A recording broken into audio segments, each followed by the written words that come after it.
வரஹ்மத்துல்லாஹி வபரகாத்துஹு.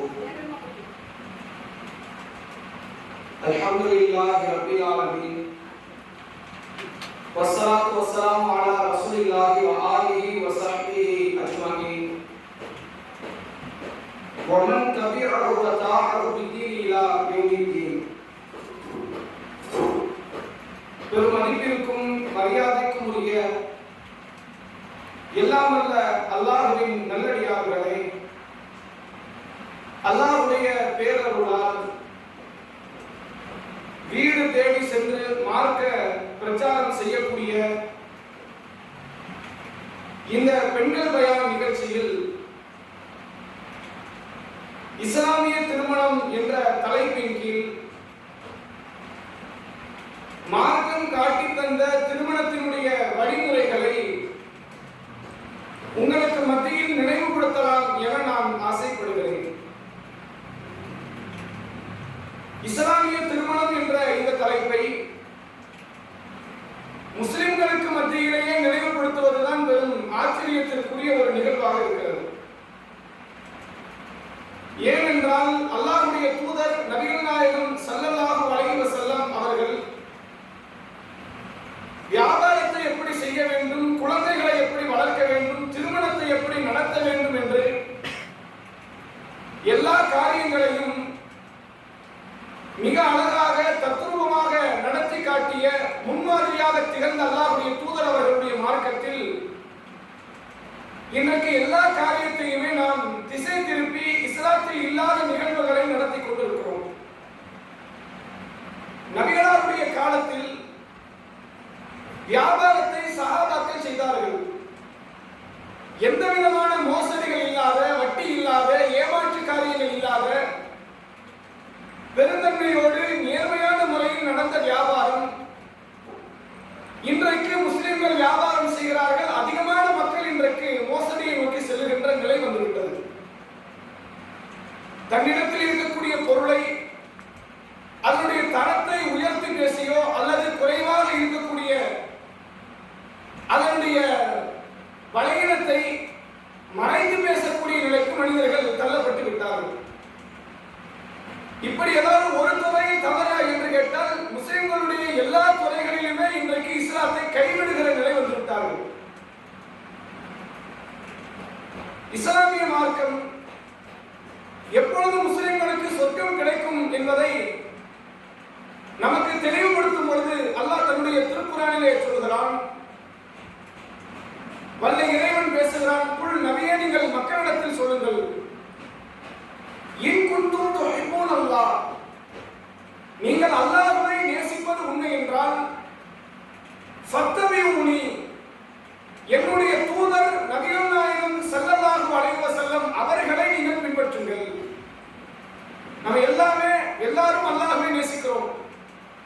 படைத்தவன், உணவளிப்பவன், நம்மை பாதுகாப்பவன் வல்ல நாயகன், அந்த ஏழை இறைவனை அளவு கடந்து நேசிக்கக்கூடிய மக்கள் நாம். அல்லாஹ் சொல்கிறான், என்னை நேசிப்பது உண்மை என்றால் என் தூதரை பின்பற்றுங்கள். யுஹிப்புக்குமுல்லாஹ், அல்லாஹ் உங்களை நேசிப்பான். வ யக்ஃபிர் லக்கும் துனூபக்கும், உங்கள் பாவங்கள் எல்லாவற்றையும் அல்லாஹ் ரப்பல் ஆலமீன் மன்னிப்பான் என்று திருக்குர்ஆன் பேசுகிறது. அவ இறை நேசம் வேண்டும் என்றால் இறைவனிடத்தில் உங்கள் பாவங்கள் மன்னிக்கப்பட வேண்டும் என்று நீங்கள் ஆசைப்பட்டால் நீங்கள் செய்ய வேண்டிய காரியம் இறை தூதரை பின்பற்ற வேண்டும். அதே போன்று நபிகள் நாயகம் ஸல்லல்லாஹு அலைஹி வஸல்லம் அவர்கள் சொல்கிறார்கள் ஒரு தருணம், குல்லு உம்மத்தி யதுகுலுனல் ஜன்னah இல்லா மன் அபா, என் சமுதாயத்தில் வாழுகிற எல்லா மக்களும் நாளை மறுமையில் சொர்க்கம் நுழைந்து விடுவார்கள்.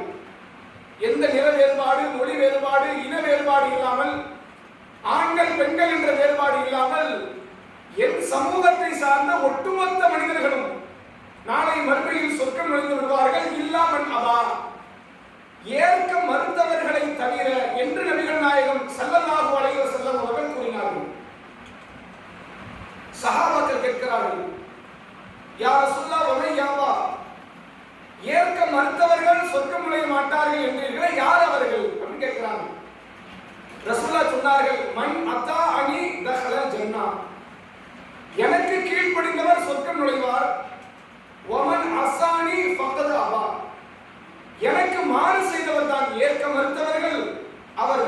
நுழைய மாட்டார்கள்.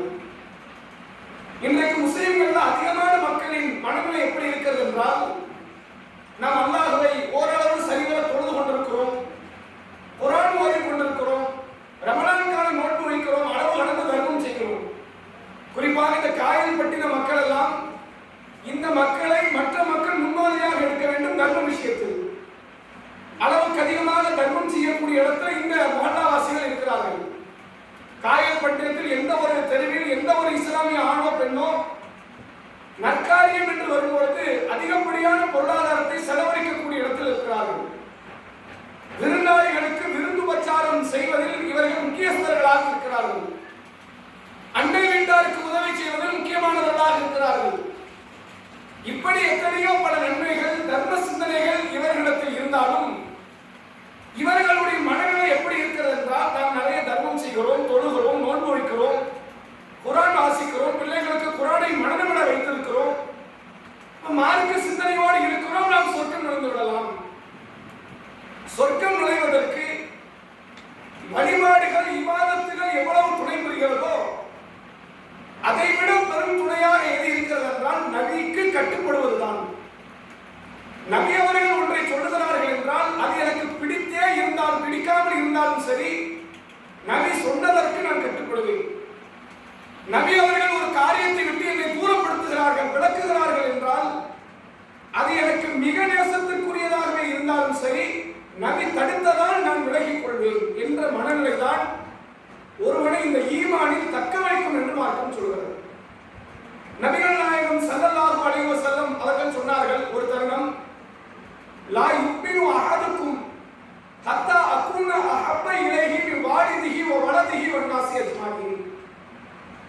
என் உயிர் எவனுடைய கையில் இருக்கிறதோ அவன் மீது ஆணையிட்டு சொல்கிறேன். நபிகளார் சொல்கிறார்கள், என் உயிரை யார் தனது கைவசம் வைத்திருக்கிறானோ அந்த ஏழை இறைவன் மீது ஆணையிட்டு சொல்கிறேன், உங்களை பெற்ற பெற்றோர்கள், நீங்கள் பெற்றெடுக்கிற பிள்ளைகள், உலகத்தில் இருக்கிற அனைத்து மனிதர்களை விட நீங்கள் என்னை நேசத்திற்குரியவராக ஆக்காத வரை நீங்கள் உண்மையான ஈமான் கொண்டவர் இல்லை என்று நபிகளார் சொன்னார்கள். நாம என்ன நினைக்கிறோம், நம்ம தான் உண்மையான பரிசுத்தமான ஈமான்தாரி நம்ம நினைச்சிட்டு இருக்கிறோம். ரசூலுல்லாஹ் சொன்னாங்க, உன் உயிரை விட நான் நேசத்திற்குரியவனாக நான் இருக்கணும். ஒரு முறை உமர் இப்னு கத்தாப் ரலியல்லாஹு அவர்கள் ரசூலுல்லாஹ்வுடைய மிக நெருங்கிய தோழர், அந்த உமர் ரலியல்லாஹு அவர்கிட்ட ரசூலுல்லாஹ் போய் கேட்கிறார், உமரே, இந்த உலகத்திலேயே உங்களுக்கு யாரை ரொம்ப பிடிக்கும்? உமர் ரலியல்லாஹு அவர்கள் சொன்னார்கள், முதலில் என் ஆன்மா, என் உயிர் எனக்கு பிடிக்கும், இரண்டாவது உங்களை பிடிக்கும். அவர் யதார்த்தத்தை சொன்னார். இந்த பொய்யான போலித்தனமான பேச்சு உமர்கிட்ட இருக்காது. இன்றைக்கும் என்ன மனதில் படுகிறதோ எதை அவர் சரி என்று முடிவை செய்கிறாரோ அதை பேசி விடுவார். உமர் சொல்றாரு, நான் மத்த மாதிரி பொய் பேசலாம் இல்லை, எனக்கு முதல்ல என்ன பிடிக்கும், பிறகு உங்களை பிடிக்குங்கிறாங்க. ரசூலுல்லாஹ் சொன்னார்கள், தன்னை விட என்னை மதிப்புக்குரியவராக, கண்ணியத்திற்குரியவராக, நேசத்திற்குரியவராக ஆக்காதவரை யாரும் ஈமான் கொண்டவராக ஆக முடியாது. நான் கேட்ட உடனே மாறுகிறார் உமர் ரலியல்லாஹு அன்ஹு. ஏன்னா உமர்கிட்ட இருந்த ஒரு பண்பாடு, தவறு என்று சுட்டிக்காட்டப்பட்டு விட்டார் என்றால் தாமதப்படுத்தி கூட அவர் திருந்த மாட்டார், உடனடியாக திருந்தி விடுவார். கொஞ்சம் தாமதம் ஆகட்டுமே சின்ன வராது, உடனடியாக மாறிவிடுவார். உடனே சொல்கிறார், அல்லாஹ்வுடைய தூதரே, கொஞ்ச நேரம் முன்னாடி வரைக்கும் முதல்ல எனக்கு உயிர் முக்கியம், ரெண்டாவது நீங்க முக்கியம், இப்ப சொல்கிறேன் முதலில் என் உயிரை விட நீங்க தான் முக்கியம் என்று சொன்னார்கள். அப்ப இந்த தூதருக்கு நாம் கொடுக்க வேண்டிய கண்ணியம் என்பது எப்படி இருக்கு பார்த்தீங்களா? வெறுமனே தூதருடைய பெயரை சொன்னால் ஸலவாத்து சொல்வார்கள், தூதருடைய வரலாற்று செய்திகளை சொன்னால் கண்ணீர் வடிப்பார்கள், தூதரை நினைத்து அதிகப்படியாக பெருமை கொள்வார்கள், பெருமிதம் அடைவார்கள். இது அல்ல தூதர் மீது கொள்ளுகிற கண்ணியம், இது அல்ல தூதரை கடைபிடிப்பது. நபி ஒன்றை சொல்லுகிறார்கள் என்றால் முழு உலகமே சேர்ந்து திரண்டு நின்றாலும் சரி, அந்த முழு உலகத்திற்கு எதிராக நின்றாவது அந்த மார்க்க செய்திகளை கடைபிடிப்பதுதான் நபியை ஒருவர் நேசித்ததற்கு சமம் என்று சரம் சொல்கிறது. இன்றைக்கு நீங்கள் அந்த நிகழ்வை பார்க்க வேண்டும் என்றால் வியாபாரத்தில் அதிகமாக நபியினுடைய வார்த்தைகள் நிராகரிக்கப்படுகிறது, பிள்ளை வளர்ப்பில் நபியினுடைய வார்த்தைகள் நிராகரிக்கப்படுகிறது. அதில் முக்கியமாக நாம் இன்றைக்கு பேச எடுத்திருக்கிற செய்தி திருமண நிகழ்வு என்று வரும்பொழுது நபியினுடைய வார்த்தைகள் எல்லாம் தூக்கி எறியப்பட்டு விட்டு, நபியினுடைய செயல்பாடுகள் சொற்கள் எல்லாம் குழி தோண்டி புதைக்கப்பட்டு விட்டு, தனது ஊர் பெருமையை, ஊர் கலாச்சாரத்தை, ஊரில் எது நல்லது எது சிறந்தது என்று மக்களால் முடிவெடுக்கப்படும்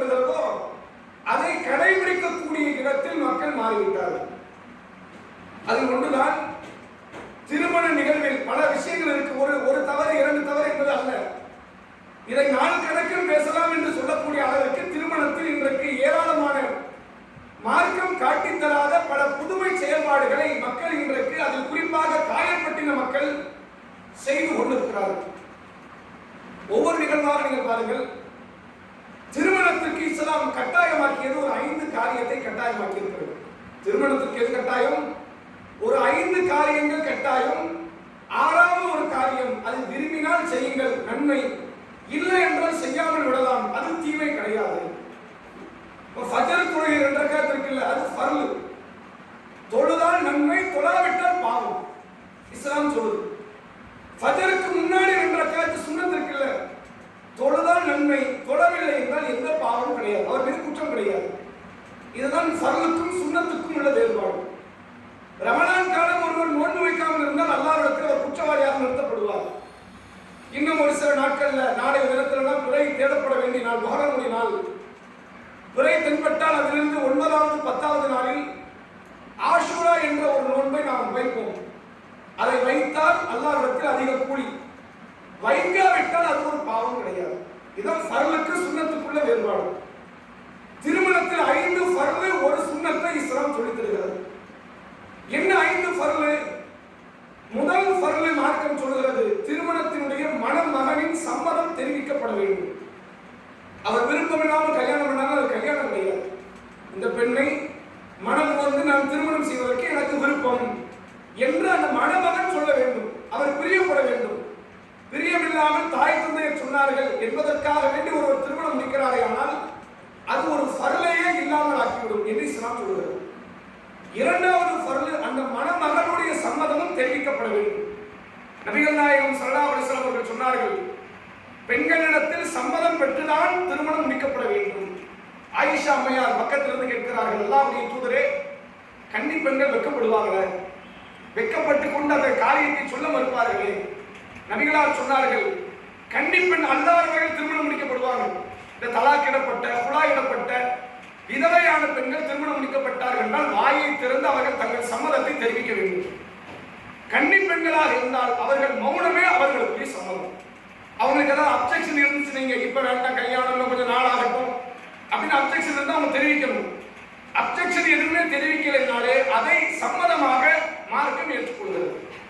அப்போ முதல் ஃபர்லு மணமகனுடைய சம்மதம், 2வது ஃபர்லு மணமகனுடைய சம்மதம். இந்த ஃபர்லு இல்லை என்றால் திருமணம் செல்லாது. நபிகளார் காலத்தில் ஒரு பெண்மணி வராங்க, அல்லாஹ்வுடைய தூதரே, என்னை என்னுடைய தந்தை ஒருவருக்கு திருமணம் முடித்து வைத்து விட்டார். எங்க மாப்பா என்ன பண்றாரு, ஒரு ஆளை கூட்டு வந்து இதான் மாப்பிள்ளைங்கிற கல்யாணத்தை முடிச்சிட்டார். ஆனால் எனக்கு இந்த திருமணத்தில் சம்மதம் இல்லை, விருப்பம் இல்லை, நான் என்ன செய்ய கேட்கிறாங்க. ரத்த நிக்காஹா, அந்த பெண்ணுடைய திருமணத்தை நபி அவர்கள் ரத்து செய்து விட்டார்கள், நிராகரித்து விட்டார்கள். கல்யாணமே கிடையாது, அவங்க மாப்பா வீட்டுக்கு போனாங்க. இது எப்படி கல்யாணம் ஆகும்? அப்ப திருமணத்தினுடைய மிக அடிப்படை ஃபர்லு மணமகனுடைய விருப்பம், மணமகனுடைய விருப்பம் இருக்க வேண்டும். இதை 2 ஃபர்லுகள். 3வது ஃபர்லை இஸ்லாம் சொல்லுகிறது, பெண்ணுக்கு பொறுப்புதாரி மிக அவசியம். மாப்பிளைக்கு பொறுப்புதாரி அவசியம் சொல்லல. ஏனென்றால் அவர்தான் அந்த பெண்ணை திருமணம் முடித்து வாழுகிற இடத்தில் இருக்கிறார். அதனால் அவர் பொறுப்புதாரிகளை அழைத்துக் கொண்டுதான் வந்து திருமணம் முடிக்க வேண்டும் என்ற சட்டம் இஸ்லாம் சொல்லல. ஆனால் ஒரு மணமகளாக இருக்கக்கூடியவர் கண்டிப்பாக தனக்கு பொறுப்புதாரிகளை அமைத்துக் கொள்ள வேண்டும். தந்தை மிகச்சிறந்த பொறுப்புதாரி தந்தை. தந்தை உடன் பிறந்த சகோதரர்கள், சிறிய தந்தை, பெரிய தந்தை, அல்லது தாயுடன் பிறந்த சகோதரர், தாய் மாமா, அல்லது இந்த மணமகனுடைய உடன் பிறந்த சகோதரர்கள், அண்ணன் தம்பி, இது மாதிரியான உறவுகள் கண்டிப்பாக பொறுப்புதாரியாக இருக்கணும். ஏன் பொறுப்புதாரி அவசியம்? இப்ப நீங்க சமுதாயத்தில் பார்க்கலாம், இஷ்டப்பட்டவனோடு விருப்பப்பட்டு தன் திருமணத்தை நடத்தி கொள்ளக்கூடிய இளைஞர்கள், இளம் பெண்கள் உருவாகி விட்டார்கள். சரி, உருவாகி நீ கல்யாணம் பண்ணி நல்லா இருக்கிறியா? எவன் மேலோ பிரியப்பட்டு தாய் தந்தை நிராகரித்து விட்டு செல்கிறாய். அவன் காரியம் முடிந்த பிறகு உன்னை பயன்படுத்தி கொண்டு உன்னை நிராகரித்து விடுகிறான். 1000 லட்சம் சம்பவங்களை இந்தியாவில் சொல்லலாம். எத்தனையோ பெண்கள் தான் விருப்பப்பட்ட ஒருவனை விரும்பி வீட்டை விட்டு வெளியேறுகிறாள். கடைசியில் விபச்சார விடுதியில் வந்து நிற்கக்கூடிய நிலையிலெல்லாம் சில பெண்கள் இந்தியாவில் பார்க்கப்படுகிறார்கள். அவன் கொண்டு போய் ஏமாத்தி வித்துட்டு போனவன் உண்டு. இப்ப என்ன உத்தரவாதம் இருக்கிறது? தந்தை உத்தரவாதத்தோடு பார்ப்பார். ஏன்? அவர் சின்னதா ஸ்கூல் சேர்க்கும் போது கூட உத்தரவாதத்தை பார்த்தாரா இல்லையா? இந்த ஸ்கூல் நல்லா இருக்குமா, என் பிள்ளைக்கு நல்லா பாடம் சொல்லி கொடுக்குமா? ஒரு பள்ளிக்கூடத்தில் ஆரம்பித்து ஒரு பிஸ்கட் பாக்கெட் வாங்கி கொடுக்கும்போது கூட இது உடலுக்கு நல்லதா என்று அவர் சோதித்தார். ஒரு பிஸ்கட் வாங்கி கொடுக்கும்போது சோதித்தவர் ஒரு மாப்பிளை வாங்கி கொடுக்கும்போது சோதிக்க மாட்டாரா? அவர் தந்தையோ உன்னுடைய மகரமான அந்த உறவோ இருந்துதான் முடிவு செய்ய வேண்டும் உன்னுடைய மாப்பிள்ளை யாரு. நீ முடிவு செய்யலைனாலும் கல்யாணம் இல்லை, அவர் முடிவு செய்யவில்லை என்றாலும் அது கல்யாணம் கிடையாது என்ற அளவுக்கு இஸ்லாம் சொல்கிறது. நாளை ஒருவேளை 100 கல்யாணத்துல ஒரு கல்யாணம் தவற முடியுமா இல்லையா? ஒரு பெண் பாதிக்கப்படுகிறாள் என்றால், கணவன் விட்டு செல்கிறான் என்றால், பக்கத்தில் நின்று ஃபைட் பண்ணி அந்த பெண்ணை மணமகனோடு சேர்த்து வைப்பதற்கு அந்த பொறுப்புதாரி உதவியாக இருப்பார். ரிஜிஸ்டர் ஆபீஸ்ல கல்யாணம் நடக்குது, போலீஸ் ஸ்டேஷன்ல கல்யாணம் நடக்கு, இழுத்துட்டு போன கேஸ் எல்லாம் கல்யாணம் நடக்கும். ரிஜிஸ்டர் வந்து நிற்பாரு, நாளைக்கு அந்த பெண்ணுக்கு பிரச்சனை யாருக்குன்னு தெரியாது. அவர் ஒரு நாளைக்கு 10 கல்யாணம் பண்ணி வைப்பார். எல்லா கல்யாணத்திலும் பெண் பாதிக்கப்படும் போது வந்து நிற்க மாட்டார், ஆனால் தந்தை வந்து நிற்பார். குடும்பத்தில் இருக்கிற மகரமான ஆண்கள் வந்து நிற்பாங்க, என் அண்ணன் பொண்ணு, என் தம்பி பொண்ணு, என் தங்கச்சி பொண்ணு என்று வந்து நிற்பார்கள். அதனால் இஸ்லாம் சொல்கிறது, ஒரு பெண் பாதிக்கப்படக்கூடாது என்பதனால் கண்டிப்பாக பொறுப்புதாரி அவசியம். லா நிக்காஹ இல்லா பிவலி, பொறுப்புதாரி இல்லாத திருமணம் திருமணமே அல்ல என்று நபிகள் நாயகம் ஸல்லல்லாஹு அலைஹி வஸல்லம் அவர்கள் சொன்னார்கள். கண்டிப்பாக பொறுப்புதாரி தேவை. ஒருவேளை ஒரு பெண்ணுக்கு பொறுப்புதாரி இல்லைன்னு வைங்க, தாய் தந்தை மரணித்திருக்கலாம், அனாதையாக அந்த பெண் இருக்கலாம், அல்லது இஸ்லாத்தை ஏற்றுக்கொண்ட பெண்ணாக இருந்திருக்கலாம். இவர்களுக்கு அந்த சமுதாய கூட்டமைப்பு ஜமாத்து பொறுப்புதாரியாக இருக்கும். ஒரு மொஹல்லா ஜமாத் இருக்குல்ல, தலைவர், செயலாளர், பள்ளியினுடைய முக்கிய நிர்வாகிகள், இவர்கள் திருமணத்தை நடத்தி வைப்பவர்கள் பொறுப்புதாரியாக நிற்கணும். நாளைக்கு அந்த ஒரு பெண்ணுக்கு ஒரு பிரச்சனை, இவங்க வந்து நிற்கணும். அதனால் இஸ்லாம் கண்டிப்பாக பொறுப்புதாரிகள் தேவை என்று சொல்கிறது. இது 3வது ஃபர்ல். பொறுப்புதாரி இல்லை என்றால் கல்யாணம் கிடையாது. 4வது ஃபர்லை இஸ்லாமிய மார்க்கம் சொல்கிறது, பெண்ணுக்கு மணமகனாக வரக்கூடியவர் தனது பொருளாதாரத்தின் மூலமாக எதையாவது அந்த பெண்ணுக்கு மகராக கொடுக்க வேண்டும். மகர் என்ற அரபு வார்த்தைக்கு அர்த்தம் மணக்கொடை, திருமணத்திற்காக வேண்டி செலவழிக்கக்கூடிய தட்சணை, திருமணத்திற்கு கொடுக்கக்கூடிய ஒரு வகை தட்சணைக்கு இஸ்லாம் சொல்லுகிற பெயர் தான் மகர். அல்லாஹ் திருக்குர்ஆனில் சொல்கிறான், சூரா நிசா என்ற 4வது அத்தியாயம் 4வது வசனம், வாத்து நிசா சதுகாத்திஹின்ன நிஹ்லா, பெண்களுக்கு அவர்களுடைய மணக்கொடையை, மகரை கட்டாயம் நீங்கள் கொடுத்து விடுங்கள். இந்த மகர் கம்பல்சரி. ரசூலுல்லாஹ் காலத்துல ஒரு நபித்தோழர் கேட்கிறார், அல்லாஹ்வுடைய தூதரே, இந்த பெண்ணை எனக்கு திருமணம் முடிச்சு வைங்க அப்படிங்கிறாங்க. அவர் ஒரு ஏழை அனாதை, அந்த பெண்ணும் அப்படிப்பட்ட நிலையில் இருக்கிறாங்க. ரசூலுல்லாஹ் 2 அனாதைகளை சேர்த்து வைக்கிறவங்க சும்மா கல்யாணம் முடிச்சு போங்கப்பா அப்படி அனுப்பல. அந்த பெண்ணுக்கு மகராக கொடுக்க என்ன வச்சிருக்கிறார்? ஒண்ணுமே இல்லைங்கிறார். வீட்டுக்கு போய் பார்த்துட்டு வாங்கங்கிறாங்க ரசூலுல்லாஹ். வீட்டுக்கு போறாரு, பார்க்கிறாரு, வராரு, அல்லாஹ்வின் தூதரே ஒண்ணுமே இல்லை. ஒரு இரும்பு மோதிரம் கிடைக்குமா? இன்னைக்கு இரும்பு மோதிரம் அற்ப பொருள். ரசூலுல்லாஹ் காலத்துல அதுக்கு ஒரு மதிப்பு இருந்தது. ரசூலுல்லாஹ் காலத்துல எதுக்கு மதிப்பு கிடையாது? ஆட்டுக்கு மதிப்பு கிடையாது. ஆடெல்லாம் இருக்குது, ரொம்ப ரொம்ப அற்ப பொருள். இன்னைக்கு நம்ம கோழிக்கறி பார்க்கறதை விட அன்றைய காலத்துல ஆட்டுக்கறியை ரொம்ப அற்பமா பார்த்தாங்க. ஆட்டுக்கறியா? இந்த வீட்டுல வந்து நீ கத்திரிக்காய் குழம்பு மாதிரி, அவங்க காலத்துல ஆட்டுக்கறி என்பது. ஆனால் எது விலை மதிப்பாக பார்க்கப்பட்டது? ஒரு இரும்பு மோதிரம் அவர்களுக்கு விலை மதிப்புள்ள ஒரு பொருள். ரசூலுல்லாஹ் சொல்றாங்க, ஒரு இரும்பு மோதிரம் இருக்குதான்னு பார்த்துக்குவாங்க, அதுவும் இல்லைங்கிறாங்க. நபிகளார் கேட்கிறார்கள், என்னதாப்பா வச்சிருக்கிற? எதுவுமே இல்லைங்கிற, என்ன இருக்கு? அவர் சொல்லுகிறார், கீழே கட்டி இருக்கிற கீழாடையை தவிர எதுவும் இல்லத்தில் இல்லை. அந்த நபித்தோழரே சொல்கிறார், அல்லாஹ்வின் தூதரே, இந்த கீழாடையை 2ஆக கிழித்து ஒரு பகுதியை நான், ஒரு பகுதியை அந்த பெண் வைத்துக் கொள்ளட்டுமா அப்படிங்கிறார். இவர் வச்சிருக்கிற ஒரே ட்ரெஸ் இதுதான். இதை கலட்டிட்டாவே இவர் நிர்வாணம். இப்ப இதை நான் பாதியாக கிழித்து நான் பாதியை வைத்துக் கொள்கிறேன், மீதி பாதியை கொடுக்கிறேன். ரசூலுல்லாஹ் சொன்னாங்க, ஒரு பாதியை கொண்டு உனக்கு பயன் இல்லை, இன்னொரு பாதியை கொண்டு அந்த பெண்ணுக்காக யூஸ் இருக்கணும்ல, அதுவும் யூஸ் கிடையாது, அதனால இதை கொடுக்காதுங்கிறாங்க. கொஞ்ச நேரம் ரசூலுல்லாஹ் யோசிக்கிறாங்க, என்ன பண்ணலாம் அப்படின்னு. அந்த நபித்தோழர் பார்க்கிறார், இனி நடக்கிற கதையெல்லாம் பார்த்தா கல்யாணம் நடக்காது போல, நம்ம போயிருவோம்னு கிளம்புறாங்க. ரசூலுல்லாஹ் அந்த நபித்தோழரை அழைக்கிறாங்க, அந்த தோழரை வாங்க, திருக்குர்ஆனில் ஏதாவது சூறாக்கள், அத்தியாயங்கள் தெரியுமா? அவர் சொல்கிறார், அல்லாஹ்வின் தூதரே, அது தெரியும், நம்ம இத்தனை வாரம் தொழுகையில கலந்துருக்கிறோம், எவ்வளவு சூறாக்கள் தெரியும், இன்னென்ன சூறாக்கள் எல்லாம் எனக்கு தெரியும் என்கிறார். நபிகளார் சொன்னார்கள், அந்த பெண்ணுக்கு அதை நீங்கள் படித்து கொடுங்கள், அதற்கு ஒரு கூலி உண்டு, இல்ல எந்த ஒரு எஜுகேஷனுக்கு ஒரு ஃபீஸ் உண்டு, அதை நான் உங்களுக்கு மகராக ஆக்கி விடுகிறேன் என்று நபிகளார் சொன்னார்கள். இலவசமாக ஒரு படிப்புலாம் கிடையாது, எந்த ஒரு படிப்புக்கு ஒரு கூலி கொடுக்கப்படணும். குர்ஆனை சொல்லிக் கொடுங்க, அதற்கு ஒரு கூலி உண்டு, அந்த கூலியை மகராக ஆக்கி விடுகிறேன் என்று சொல்லி திருமணத்தை நடத்தி நபிகளால் தம்பதிகளாக அனுப்பி வைத்தார். இப்ப மகர் இல்லைன்னு இங்க அந்த கல்யாணம் கிடையாதுன்னு அர்த்தம். ரசூலுல்லாஹ் ஒரு முறை ஃபஜர் தொழுகை முடித்துவிட்டு அமர்கிறார்கள், திரும்பி உட்கார்றாங்க. தொழுகை முடிச்சு ரசூலுல்லாஹ் திரும்பி உட்காருவாங்க. மக்களை பார்த்து உட்காரும் போது முதல் சப்புல எப்போதும் ரசூலுல்லாஹ்வோடு நெருக்கத்தில் நின்று தொழக்கூடிய ஒரு நபி தோழர் அப்துர் ரஹ்மான் பின் அவுஃப்.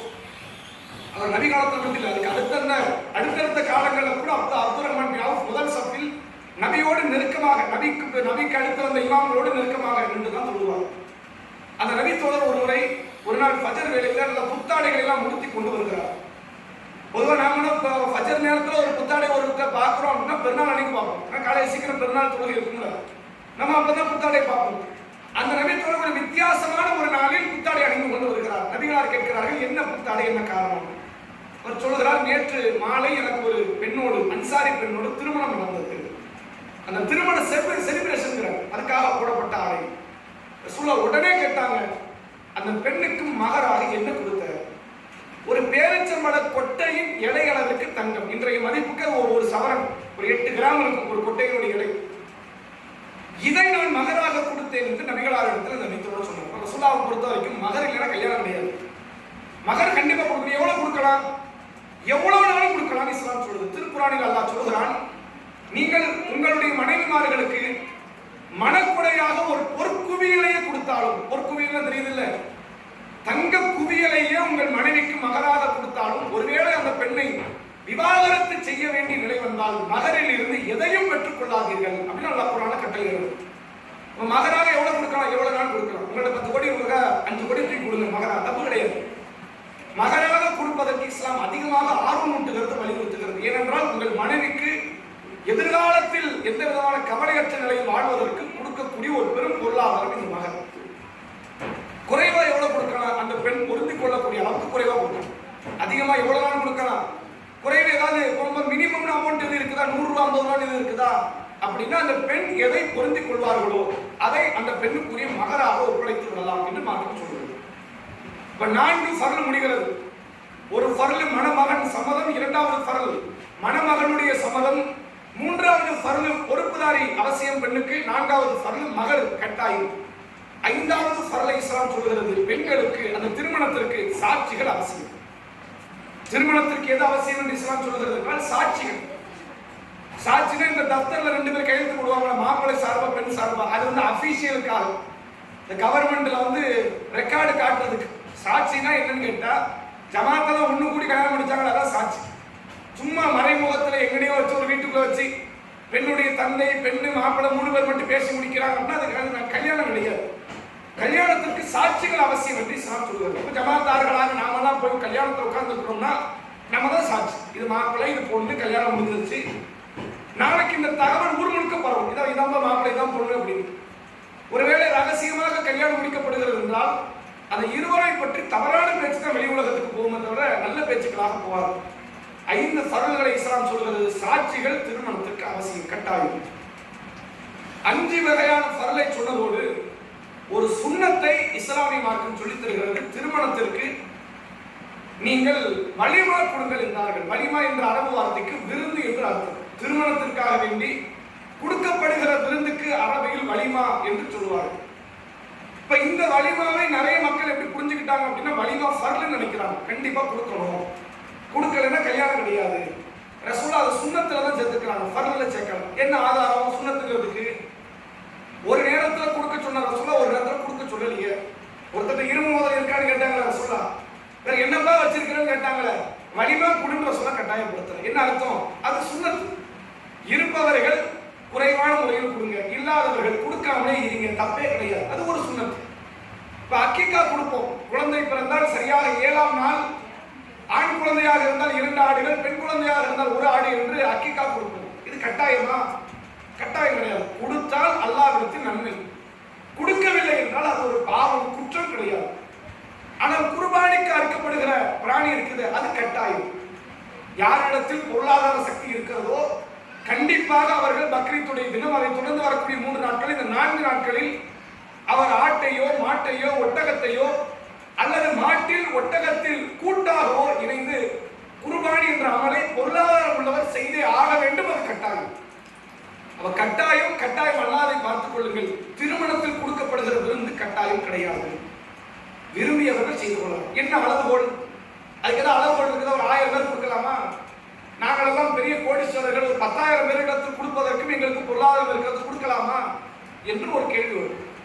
அதுக்கு ரசூல் ஸல்லல்லாஹு அலைஹி வஸல்லம் அவர்களுடைய வழிகாட்டுதலை நீங்கள் பாருங்கள்.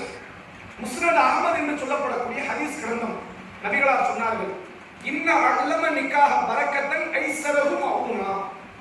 திருமணத்தில் செலவுகள் குறைந்த திருமணம் இருக்கிறதே பரக்கத்து நிறைந்த திருமணம் அப்படின்னு நாங்கள் சொல்றோம். திருமணத்துல பொருளாதாரத்தை எக்கனாமிக்ல குறைச்சிருங்கிறாங்க, அதுல செலவு வைக்க அதை குறைச்சிரு, அதுல பரக்கத்து நிறைய வரும்.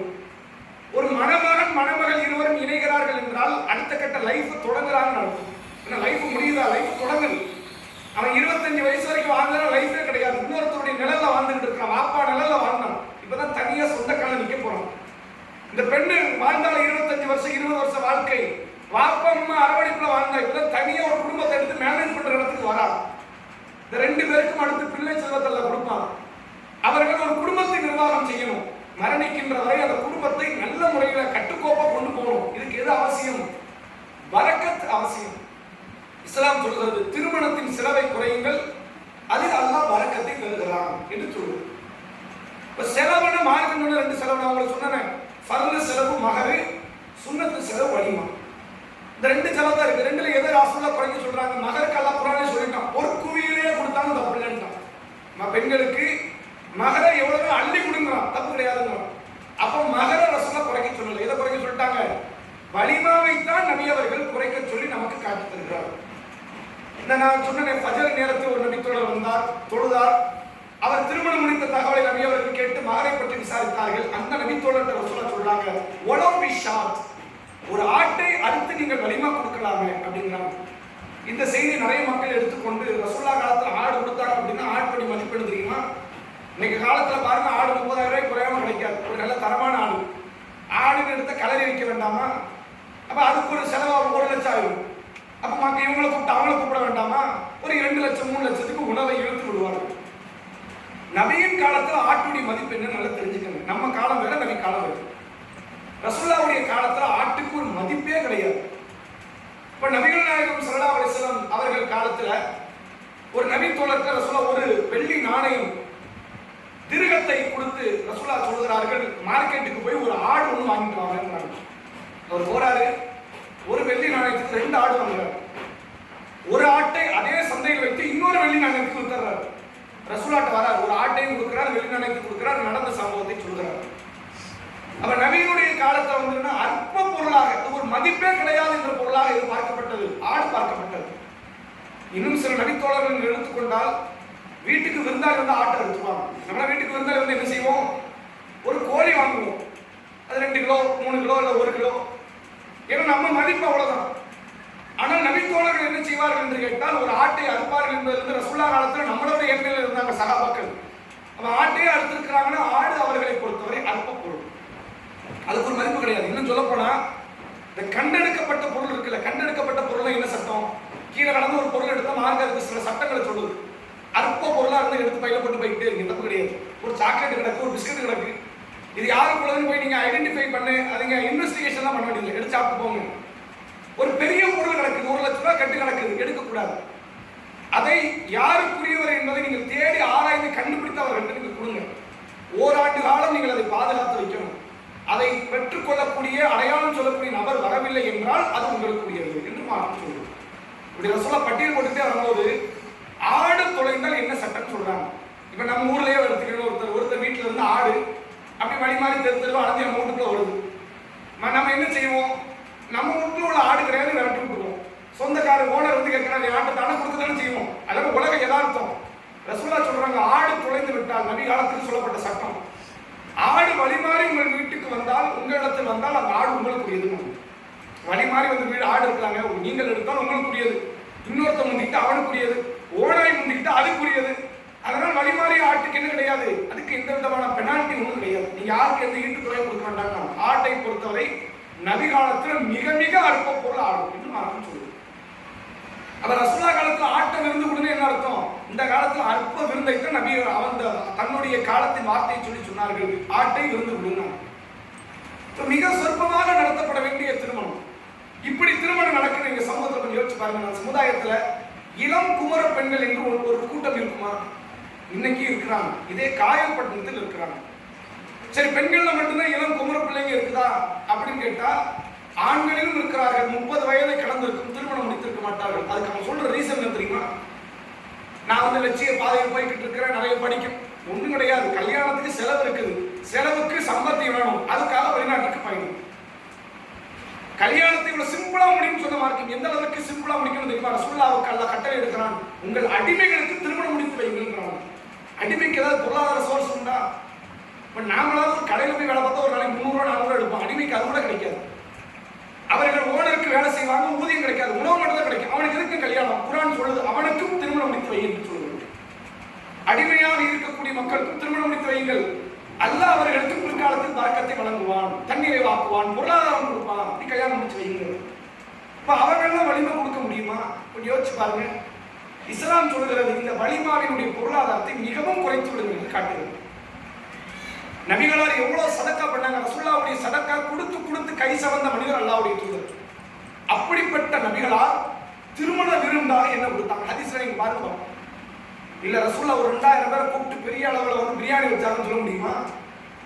ரசூலுல்லாஹ் கொடுத்த விருந்தை பாருங்கள். பேரிச்சம்பழம், பாலாடை கட்டி, நெய், இதை கலந்து ஒரு இனிப்பு பண்டத்தை ஒவ்வொருத்தர் கையில கொஞ்சம் பேர் கொடுத்து விட்டுட்டாங்க. அவ்வளவுதான் தெரியுமா?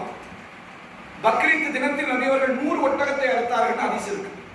அன்றைக்கு ரசூலுல்லாஹ் 100 ஒட்டகத்தை அறுத்தாங்க. இன்னைக்கு வெறும் இனிப்பு பண்டத்தை வந்து கையில கொடுத்து அனுப்புறாங்களே. ஏன்னா அது மார்க்கம் சொன்ன கட்டாய அமல், இது மார்க்கம் சொன்ன செலவை குறைக்க சொன்ன அமல் என்பதனால் ரசூலுல்லாஹ் ரெண்டையும் பிரிச்சு வைத்திருக்கிறார்கள். ஆனா நீங்க மக்களை பாருங்களேன், திருமணத்துக்கு 2 லட்சம் ரூபாய் சர்வ சாதாரணமாக விருந்துக்கு செலவழிப்பவர்கள் பக்ரீத் தினம் வந்து கூட்டு குர்பான்ல பங்கு இருக்குதா? 4800 வருமோ, 5000 வருமோ, 3000 ரூபாய்க்குலாம் கிடைக்காதான் பாருங்க. கல்யாண வீடுனா ஒரு வகை வழிபாடு என்றால் ஒரு நிலை என்ற மக்களினுடைய மனநிலை மாறிவிட்டது. இஸ்லாம் சொல்கிறது இதில் தான் செலவுகளை குறையுங்கள் என்று காட்டுகிறது. இல்ல என்கிட்ட பணம் நிறைய இருக்குது, பக்ரீத்ல காட்டுங்க, பெருநாள் தினத்துல காட்டுங்க. எத்தனையோ பல பள்ளிவாசல்கள் ரமணான் காலத்தில் நோன்பு கஞ்சி காய்ச்ச முடியாம இருக்கிறாங்க. அதுல கொண்டு போய் கொடுங்க. ஊர் மக்களை எல்லாம் அழைத்து சகர் உணவு கொடுங்க. ஊர் மக்களுக்கெல்லாம் இஃப்தார் உணவு கொடுங்க. தர்மம் செய்வதற்கு இஸ்லாத்துல வழி இல்லாமல் கிடக்கு, லட்ச வழி இருக்கு. இந்த வழியை தேர்வு செய்யாதீர்கள் என்று மார்க்கம் சொல்லுது. இப்ப உதாரணத்துக்கு சொன்னா, ஒருத்தர் தொழுவணும்னு ஆசைப்படுறாரு, ரஃபீலான தொழுகை, நான் சூரியன் உதயம் ஆகும் நேரத்தில் தான் தொழுவேன், அங்கு தடுக்கப்பட்டதுப்பா. அந்த நேரத்தில் போய் தொழுகிறாங்க, அதுக்கு முன்னாடி தொழு, பின்னாடி தொழு, அந்த நேரத்தில் தொழாது, இல்லை நான் அங்கதான் தொழுவேன் அப்படின்னு சொல்றது எந்த முறையோ. பெருநாள் தினத்தில் ஒருத்தர் நோம்பு வைப்பாங்க, இல்லை நான் நோம்பு வைக்க போறேன் அல்லாஹ்வுக்காக. ஆனா பெருநாள் முடிஞ்சு வைக்கப்பா, நோம்பு பெருநாள் முடிஞ்சு வை, இல்லை அச்சு பெருநாள் முடிஞ்சு 4 நாள் கழிச்சு வை, இல்லை நான் பெருநாள் அன்னைக்கு தான் வைப்பேன். அது தடுக்கப்பட்ட நாள், அங்க போய் இன்னும் ஒரு வழிபாட்டை செய்யாது. அதே போன்றுதான் திருமணத்தினுடைய விருந்துகளில் உங்கள் சதக்காவை நீங்கள் காட்டாது. நிறைய பண்ணணும், நிறைய பேர் கொடுக்கணும் அப்படி அவசியம் கிடையாது, கொடுக்காது. நீங்கள் வேறு வேறு நாட்களில் வேறு வேறு சூழ்நிலையில் செயல்படுங்கள். ஏன் திருமணம் என்பது என் குடும்பத்துக்கு மட்டும் உரியது அல்ல, முழு சமூகத்துக்குமே உரியது. நான் செய்யக்கூடிய ஒரு காரியம் ஏதோ ஒரு கடைக்குடியில் இருக்கிற ஒரு ஏழை பெண்ணையோ ஏழை ஆணையோ அது தாக்கும். நான் ஒரு ராயல் என்ஃபீல்டு என்ற ஒரு பைக் வாங்குறது யாருக்கு பிரச்சனை கிடையாது. நான் ஒரு 2 கோடி ரூபாய் மதிப்புள்ள ஒரு வீடு கட்டுவது யாருக்கும் பிரச்சனை கிடையாது. நான் என் மகனை சிபிஎஸ்இ ஸ்கூல்ல படிக்க வைப்பது யாருக்கும் பிரச்சனை கிடையாது. ஆனால் நான் என் வீட்டு திருமணத்தை ஆடம்பரமாக நடத்துவது இன்னொருவருக்கு பிரச்சனை. அதிலேயே நம்முடைய பகட்டை பெருமையை காட்ட வேண்டும் என்று மக்கள் ஆசைப்படுகிறார்கள். கொஞ்சம் சிந்தித்து பாருங்கள், இது அவசியமா தேவையாது? அந்த பொருளாதாரத்தை நீங்க சேர்த்து வச்சு அதே மணமகன் மணமகள் குடும்பம் அந்த தம்பதியருக்கு கொடுக்கலாமா இல்லையா? நாளைக்கு எதிர்காலத்தில் ஒரு பிசினஸ் பண்ணிட்டு போப்பா, நல்லபடியா பிழைக்கலாம் சொல்லலாமே. அப்படியெல்லாம் சொல்லுவதை விட்டுவிட்டு அந்த பொருளாதாரத்தை வீணாக திருமணத்தில் பெரும் பந்தலை போட்டு மண்டபத்தை பிடித்து பல லட்சங்களுக்கு செலவழித்து பல வரதட்சணை பொருட்களை எல்லாம் கொடுத்து திருமணத்தை கடுமையான ஒரு காரியமாக காக்கி விட்டார்கள். ஒரு காலம் இருந்தது, இன்னும் அந்த காலம் முழுமையாக மாறவில்லை. கல்யாணத்தை முடிக்கிறதுக்காக இஸ்லாத்தை விட்டு வெளியே போனோம். இதே தமிழகத்தில் நான் உள்ள கல்யாணம் முடிக்கணுங்க, இங்க இருந்தா கல்யாணம் முடிக்க முடியாது, இஸ்லாத்தில் இருக்கணும், நான் வெளியே போய் கல்யாணத்தை முடிச்சு உள்ள வரணும், அப்படி பேசிய காலமும் ஒரு காலத்தில் தமிழகத்தில் இருந்திருக்கிறது. கல்யாணத்தை முடிக்கிற இஸ்லாத்துக்கு வரணும், இஸ்லாத்துக்கு வந்தது நேர்வழிக்காக.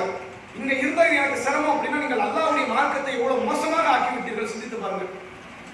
அல்லாஹ் இந்த மார்க்கத்தை லேசாக்கி இருக்கிறாங்க. யுரீதுல்லாஹு பிக்குமுல் யுஸ்ர வலா யுரீது பிக்குமுல் உஸ்ர. அல்லாஹ் உங்களுக்கு லேசை நாடுகிறான், சிரமத்தை நாடவில்லை. அப்படிப்பட்ட மார்க்கத்துல இஸ்லாத்திலேயா வேண்டாம்பா அந்த கல்யாண கஷ்டம் என்று எத்தனை மாற்று மதத்தவர்கள் புரிந்து வைத்திருக்கிறார்கள் தெரியுமா? சில மாற்று மதத்தவர்கள் இஸ்லாம் தெரியும், சீக்கிரம் வந்துருங்க, இல்ல பொண்ணு கல்யாணம் முடிச்சு வந்தாங்க இஸ்லாத்துல எடுத்துக்கிறாங்க. ஏன் உங்க மார்க்கத்தில் வந்தாலும் எங்கள 10 லட்சம் கொடுங்க தெரியல கல்யாணத்துக்கு, நான் என் மார்க்கத்துக்கு கல்யாணம் முடிச்சு உங்க மார்க்கத்துக்கு பிறகு ஏற்றுக்கொள்கிறேன் என்று சொன்னவர்களும் இதே தமிழகத்தில். இஸ்லாத்தை தவறான மார்க்கமாக நீங்கள் சித்தரிக்கிறீர்கள். அல்லாஹ் திருக்குர்ஆனில் சொல்கிறான், அல்லாஹ்வுடைய பாதையை விட்டு தடுத்து அல்லாஹ்வுடைய மார்க்கத்தை கோணலாக ஆக்க நினைப்பவர்கள் இருக்கிறார்கள், அவர்கள் நரகத்திற்குரியவர்கள்.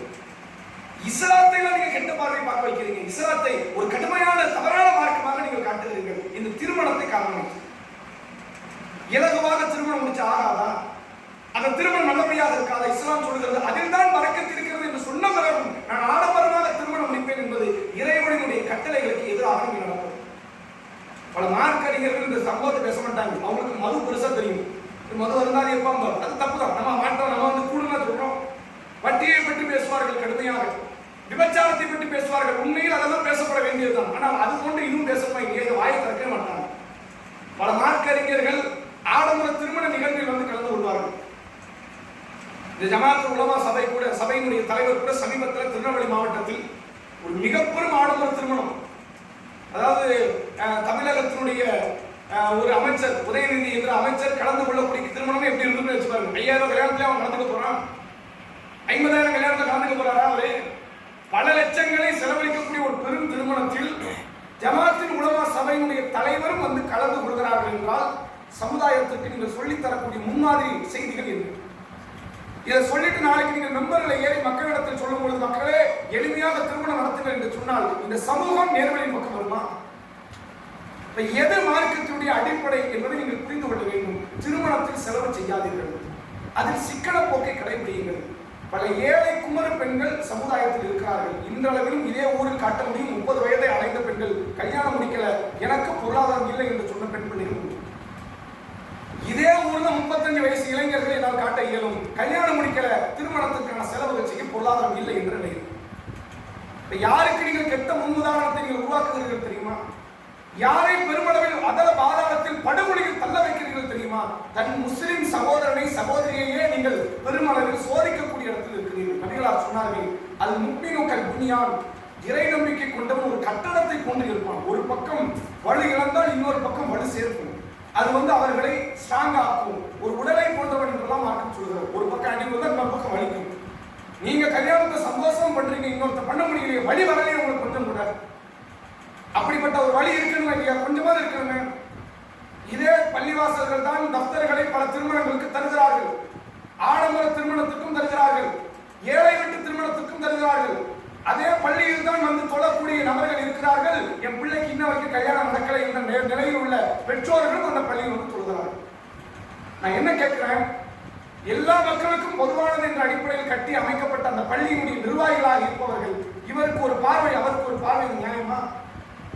அவன் பொருளாதாரம் இருக்கும், அப்படி பண்ணட்டும். ஏழையால் பண்ண முடியாத, அப்படி மாப்பிள்ளை கிடைக்காத, நீங்கள் சமூகத்தை அப்படி கட்டமைத்து விட்டீர்களே, குறைந்தபட்சம் இது தப்புப்பாக செய்யாத, அப்படியாவது நீங்கள் பேசியிருக்காங்க, பேசுறது கிடையாது. சமுதாயத்தை இவர்கள் பெரும்பாலும் பாதிப்புக்குரிய ஒரு நிலையில் தள்ளி கொண்டிருக்கிறார்கள். இதை சமூகம் சிந்திக்க வேண்டும்.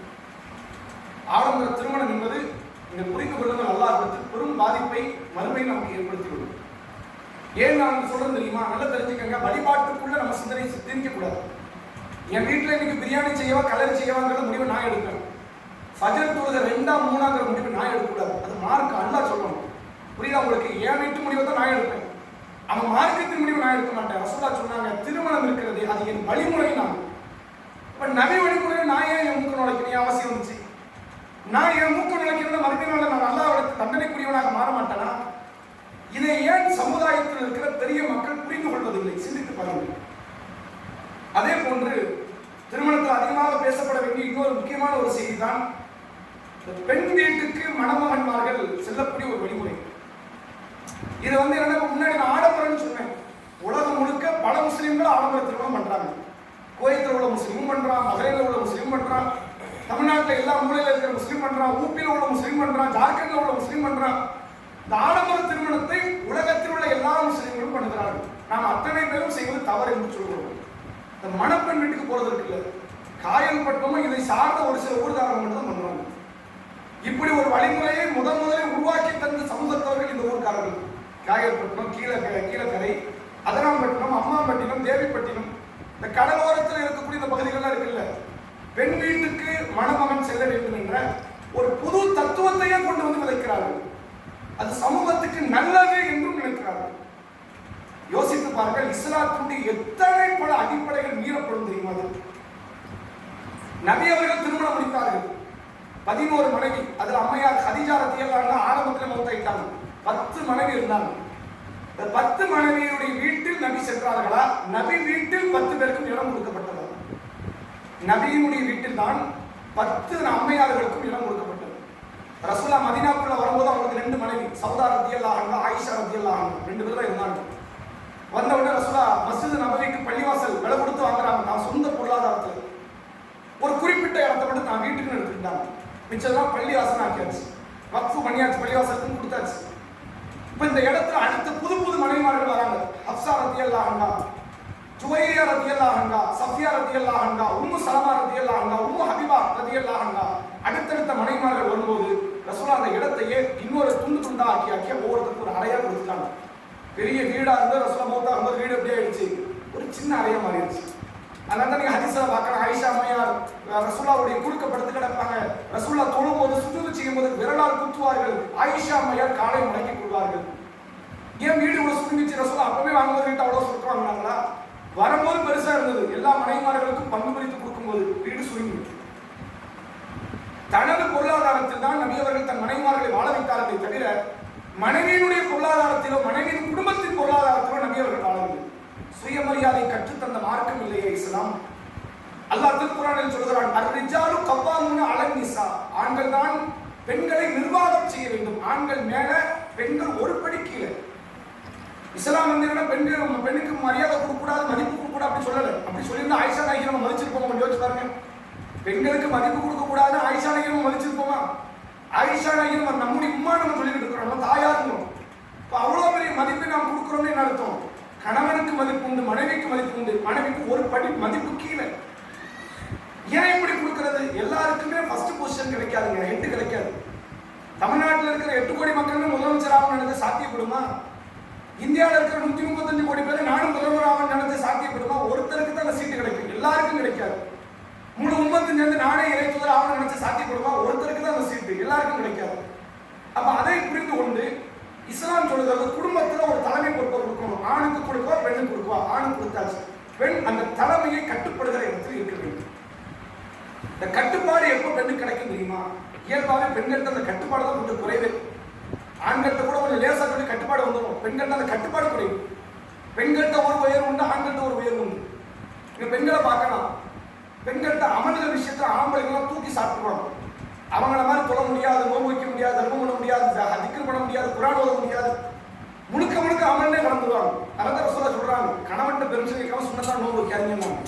அமல்களை நீங்க மத்தால தூக்கி சாப்பிடுவீங்க. ஆண்கள்ட்ட பாருங்க, சுட்டு போட்டாலும் பரல துணை கூட நிற்க மாட்டாங்க. பரலுக்கு வாங்க, ஊருக்கு வாங்க, அசருக்கு வாங்க, இல்லைங்க வீட்டுல வேலை இருக்குது, அது இருக்கு, அது இருக்கு அப்படின்னு எதையாவது சொல்லி தொழுகையை உடைத்து விடுவார்கள்.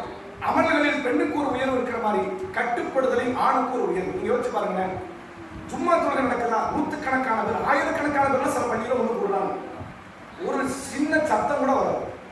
மொத்த பேர் அல்லாண்டு வருவாங்க, 2 ரக்காத் தொழுது உட்காருவாங்க, பயான் முடியும், தொழுதுட்டு கிளம்பி போயிட்டே இருப்பாங்க. பெண்கள் சபையில் 4 பேர் சண்டை போகும், கச்சா கச்சா கச்சா கச்சான்னு சண்டை வரும், பிரச்சனை வரும். ஏன்? அந்த கட்டுப்பாடு பெண்கள்கிட்ட கிடையாது. இயல்பாவே பெண்ணிடத்தில் இல்லாத ஒரு பண்பு கட்டுப்பாடு. பெண்ணுடைய வீட்டில் தான் போய் நீ இருக்கணும் என்று சட்டம் போடப்பட்டால் கட்டுப்பாடு அறவே இருக்காது. நிர்வாகியாக பெண்கள் வந்து விடுவார்கள், நிர்வாகத்திற்கு கட்டுப்படுகிற இடத்தில் ஆண்கள் வரமாட்டார்களா? எவ்வளவு பெரிய பிரச்சனையை உருவாக்கும் யோசித்து பாருங்கள். மார்க்கத்தில் எந்த சட்டத்தை நிலைநிறுத்த முடியும்? ரசூலா சொன்னாங்க, ஒரு பெண்ணை வந்து விவாகரத்து செய்கிறார், நீங்க ஒரு ஆண் ஒரு மாப்பிள்ளை என்ன பண்றாரு, விவாகரத்து பண்றாரு. இப்ப நானே என் மனைவி விவாகரத்து பண்றேன், நீங்க ஒரு பேச்சுக்கு மார்க்கம் சொல்லுகிறது, தலாக் முதல் தலாக் விட்ட பிறகு 3 மாதவிடாய் காலம் அந்த பெண்ணை, என் மனைவியை நான் என் வீட்டில் வச்சுக்கணும். 3 மாதவிடாய்க்குள்ள ஒருவேளை சமாதானம் ஆகலாம், சமாதானம் ஆகாமல் கூட போகலாம். சமாதானம் ஆகிட்டா அப்படியே கண்டினியூ பண்ணலாம் லைஃபை. சமாதானம் ஆகலைன்னா 3 மாசம் கழிச்சு அந்த பெண்ணை அப்படியே முட்டை கட்டி கிளம்ப வேண்டியது அவங்க வீட்டுக்கு. இப்படி சொல்லுது குர்ஆன் சொல்லுது, ஆண்கள் தங்கள் வீட்டுக்கு தான் வச்சுக்கணும், 3 மாதம் வைத்துக்கொள் அப்படின்னு சொல்லுது. கட்டாயம் சொல்லுது. அந்த 3 மாதத்துக்கான உணவு உடைக்கு மாப்பிள்ளை தான் பொறுப்புன்னு சொல்லுது. விவாகரத்து செய்யணும் முடிவு பண்ணியாச்சு, ஆனா கூட நான் தான் சோறு போடணும்னு இஸ்லாம் சொல்லுது, நான் தான் ட்ரெஸ் கொடுக்கணும்னு சொல்லுது. இப்ப இந்த சட்டத்தை அந்த ஊர்ல செல்லுபடி ஆக்க முடியும்? யோசிச்சு பாருங்க. தலாக் பண்ணணும்னா அடுத்த நிமிஷம் இவர்தான் இறங்கணும், அந்த மாதிரி இறங்க முடியும்? அது அவங்க வீடா இல்லையா? இஸ்லாத்தினுடைய நெறிமுறை தவறுதா இல்லையா? உங்கள்கிட்ட ஒருவேளை மாப்பிள்ளையோட வீடே இல்லைனாலும் வாடகை கொடுத்தாலும் நீங்க இருக்க முடியும், வேற ஒரு வீட்டுல வாடகை கொடுத்தாலும் இருக்கும். அப்படித்தான் இஸ்லாம் காட்டி தருவதை தவிர இஸ்லாத்தினுடைய எந்த சரியத்தை கடைபிடிக்க முடியும்? எந்த சட்டத்திட்டம் அங்க பொருந்தும், நியாயப்படும்? கொஞ்சம் யோசிச்சு பாருங்க. ஏதாவது ஒரு சட்டம் வருமா? ரசூலுல்லாஹ்வுக்கு 4 பெண் பிள்ளைகள் இருந்தார்கள். ஸைனப் ரலியல்லாஹு அன்ஹா, உம்மு குல்சும், ருக்கையா, ஃபாத்திமா ரலியல்லாஹு அன்ஹா, 4 பெண் பிள்ளைகள் நபிகளாக இருந்தார்கள். 4 பேரையும் நல்லபடியாக நல்ல மாப்பிள்ளைக்கு திருமணம் முடித்து வைத்தார்கள். எந்த பொம்பளை பிள்ளையும் வீட்டுல சேர்க்கல. எக்ஸ்ட்ரா மனைவிமார்கள் வரும்போதெல்லாம் அறை கொடுத்த அல்லாஹ்வுடைய தூதர் அவர்கள் தான் பொம்பளை பிள்ளைக்கு ஒரு அறை கொடுத்துருக்கலாம், கொடுக்கல. ஏன்னா நீ உன்னை கவனிக்க வேண்டிய பொறுப்பை நீ என்னை சார்ந்தது கிடையாது, இன்னும் உன் மாப்பிள்ளை சார்ந்தது, உன் குடும்பத்தை சார்ந்தது, உன் பிள்ளையை சார்ந்தது. அந்த பேருட்டாங்க. அடுத்தடுத்த தலைமுறையில் பெண்கள் தங்கள் வீட்டை விட்டு தாண்டி போய்கிட்டு இருக்கணும். இதை இஸ்லாம் காட்டி தருகிறது. உலகத்துடைய வழிமுறையும் அதுதான். அதுதான் இந்த மார்க்கத்தை கட்டமைக்க வைக்கும். அதுதான் நம்மை மார்க்க நெறியோடு வாழ வைக்கும். இல்லை எல்லாருமே மாப்பிள்ளை வீட்டுக்கு தான் வாங்க அப்படின்னு ஒரு சட்டம் உருவாக்கப்படுமே, ஆனால் தீனினுடைய பல நிலைப்பாட்டை மீறி மறுத்து நடக்க வேண்டிய சூழ்நிலைக்கு நாம் தள்ளப்படுவோம். எத்தனை பல பிரச்சனை இருக்கு கொஞ்சம் யோசிச்சு பாருங்க. அது மட்டுமா? சரி, தீனை மறுக்கிறது மட்டுமா? சுயமரியாதை எத்தனை ஆண்கள் இழக்கிறார்கள் தெரியுமா? இப்போ உதாரணத்திற்கு மனைவிமார்கள் கணவனுடைய வீட்டுக்கு செல்கிறார்கள் என்றால், மனைவி அநீதி இழைக்கப்பட்டால் மனைவிக்கு ஒரு வீடு இருக்கு பாப்பா அம்மாவோடு. கணவன் அநீதி இழைக்கப்பட்டால் மனைவி விரட்டி விட்டு அவருக்குன்னு ஒரு வீடு இருக்கு, அவருக்கு ஒரு அரவணைப்பு இருக்கு. ஆனால் இதே நேரத்தில் மனைவியின் வீட்டில் கணவன்மார்கள் வருகிறார்கள் என்றால் இவர்களுக்கு வீடும் கிடையாது, ஒன்றும் கிடையாது, வாழ்க்கை வாழ்வாதாரம் கிடையாது, சுயமரியாதை அற்று பள்ளிவாசலுக்கு பக்கத்துல தான் தைக்க மாதிரி ஒரு இடத்தை உருவாக்கி வச்சிருந்தா அதுதான் அவர்களுடைய போக்கிடும். இப்படி எத்தனை வயது முதிர்ந்த முதியோர்களை இன்னைக்கு சமுதாயத்தில் பார்க்க முடியும் தெரியுமா? முதியவர்கள்னா பள்ளிவாசல் வந்து கிடப்பாங்க, கொஞ்சம் இளவட்டா இருந்துச்சு, நீங்க 30 வயசு 35 வயசு கடற்கரையில பார்க்கலாம். நைட் நேரத்தில் தூங்குறானவனா, என்ன வாலிபால் ஃபுட்பால் விளையாடுறது விளையாட வந்தவனா, மனைவியோட சண்டை இட்டு வந்தவன், தாய் வீட்டுக்கு போக முடியாது, மனைவி வீட்டில் இருக்க முடியாது, கடற்கரையில் வந்து தன்னை பாதுகாத்துக் கொள்ளக்கூடிய இடத்துல இன்னைக்கு இருக்கிறாங்க. இதை கொஞ்சம் நீங்க யோசிச்சு பாருங்க. இந்த சமுதாயத்தில் நீங்கள் பெண்களுக்கு நலன் என்று நினைத்து நீங்கள் செய்யக்கூடிய காரியம் அது பெரும் விளைவை ஏற்படுத்துது.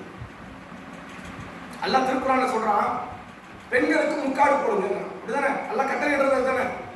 இந்த சமுதாயத்தில் சில பேர் வந்து என்னன்னா முற்போக்குவாதிகள் சில பேர் வருவாங்க, நாட்டிய சிந்தனை, பெண்கள் இந்த ஃபெமினிசம் பேசிட்டு வருவாங்க. இந்த ஃபெமினிசம் பேசுறவங்க நல்லா பைத்தியக்கார மாதிரி தோணும் நமக்கு. என்ன காரணம்? ஃபெமினிசம் நம்ம பெண்களுக்கு சமத்துவம் பாத்ரூம் ஒண்ணாக்க வேண்டியது சமத்துவம்னா, ஆணும் பெண்ணு சமங்கிற பாத்ரூம் கழிவறை ஒண்ணுன்னு ஆக்கு, அது ஆக்க மாட்டாங்க. ஆணுக்கு தனி கழிவறை, பெண்ணுக்கு தனி கழிவறைன்னு அதுலேயே தெரிய வேண்டாமா இவன் ஆணும் பெண்ணு இவனே சமமா பார்க்கலன்னு. அவன் சொல்றான் முக்காடு பெண்கள் போடக்கூடாது, பெண்ணை அடிமைப்படுத்துவது, சரி போடக்கூடாது. போடாம இருந்து பெண்கள் ஹிஜாப் இல்லாமல் இருந்து எத்தனை பாலியல் வன்கொடுமை நடந்தது தெரியுமா சமுதாயத்துல? இவர் இந்த பெண்கள் தங்கள் உடையை மூடாமல், தன் உடலை மூடாமல் இருந்ததனால் ஏராளமான பாலியல் சீண்டல்கள் இந்தியாவில் நடந்து கொண்டிருக்கிறது. இவன் தனக்கு பிடித்தது என்று ஒரு சட்டத்தை சொல்றான், அது சமுதாயத்தில் பிரச்சனை தருது. அப்படித்தான் காயப்பட்ட மக்கள் தனக்கு எது தோது என்று ஒரு சட்டத்தை சொல்கிறார்கள். இஸ்லாத்தினுடைய ஏராளமான ஷரியத்தை மீறி மறந்து நடந்துவிட்டார்கள். ஆண்களுக்குன்னு ஒரு கெத்து இருக்குன்னு அல்லாஹ் திருக்குறானில் சொல்கிறான், ஒரு உயர்வு இருக்கிறது ஆண்களுக்கு. ஏன்? அவர்கள் தங்கள் பொருளாதாரத்தால் தங்கள் மனைவிக்கு செலவழிக்கிறார்கள் அப்படின்னு இஸ்லாம் சொல்லுது. ரசூலுல்லாஹ் சொன்னாங்க, ஒரு முறை ஒரு மனிதன் தன் குடும்பத்துக்கு செலவழிக்கிறான், அல்லாஹ்வுடைய பாதையில் செலவழிக்கிறான், பள்ளிக்கு செலவழிக்கிறான், தர்மமாக செலவழிக்கிறான். இந்த செலவினங்களிலேயே பெரும் செலவினம் எது தெரியுமா? தன் குடும்பத்திற்கு செலவழிக்கிற செலவினம். நீதான் செலவழிக்கவே இல்லையே, ஆயிடுச்சா இல்லையா? தன் மனைவிக்கு வீட்டு என்ற பொருளாதாரத்தை செலவழிக்கிற இடத்தில் ஆண்கள் இல்லை. சமுதாயத்தை சீர்கெடுக்கிற காரியம். அதுக்கு ஒரு கதையும் சொல்வார்கள். முந்தைய காலத்தில் ஒரு பெண்மணி குடத்தை எடுத்துக்கொண்டு தண்ணீர் பிடிக்க சென்றார்கள், அதனால் பாதிப்படைந்து இப்படி ஒரு சட்டத்தை உருவாக்கி விட்டார்கள். யோசிச்சு பாருங்க, ஒரு இடத்துல கஷ்டப்படுறோம் அப்படிங்கிறதுக்காக சட்டம் மாறுவது சரி கிடையாது. கஷ்டத்தை போக்குவதற்கு என்ன செய்யலாம் அப்படி செய்யணும். இப்போ மக்கள்லாம் ஒரு காலத்தில் என்ன பண்ணாங்க, ஒளிச்சது வீட்டில் இருந்தால் ஒளி செய்யணும், பள்ளியில் அவளும் கிடையாது, தண்ணியும் கிடையாது. ஐயோ கஷ்டப்படுறாங்க, என்ன செய்யலாம், வீட்லேயே தொழுங்கன்னு சட்டம் சொல்லுவோமா? பள்ளியில் நான் ஹவுல் கட்டி வச்சிருக்கேன், இங்கே வந்து ஒளி செஞ்சுட்டு தொழுன்னு சொல்லுவோமா? எது சட்டம்? இல்லப்பா ஒளி செய்யுங்க, தண்ணி இல்லை, நீங்கள் வேற சிரமப்படுகிறீர்கள், பாத்ரூம் வசதி வேற இல்லை, நீங்கள் வீட்டிலேயே தொழுது கொள்ளுங்கள் என்பது மார்க்க சட்டமா? நீ பள்ளிக்கு வாடா, நான் உனக்கு பாத்ரூம் கட்டி வச்சிருக்கிறேன், அவளை கட்டி வச்சிருக்கிறேன், இங்க வந்து ஒளி செஞ்சு பாத்ரூம் கட்டி ஒளி செய்து நீ தொழுது கொள் என்பது மார்க்க சட்டமா? அப்ப பெண் அங்க வந்து பாதிக்கப்பட்டார்கள் என்பதனால இங்க என்ன செஞ்சிருக்கணும்? தண்ணீர் வசதி ஏற்படுத்திக்கணும். அது என்ன பண்ணணும்?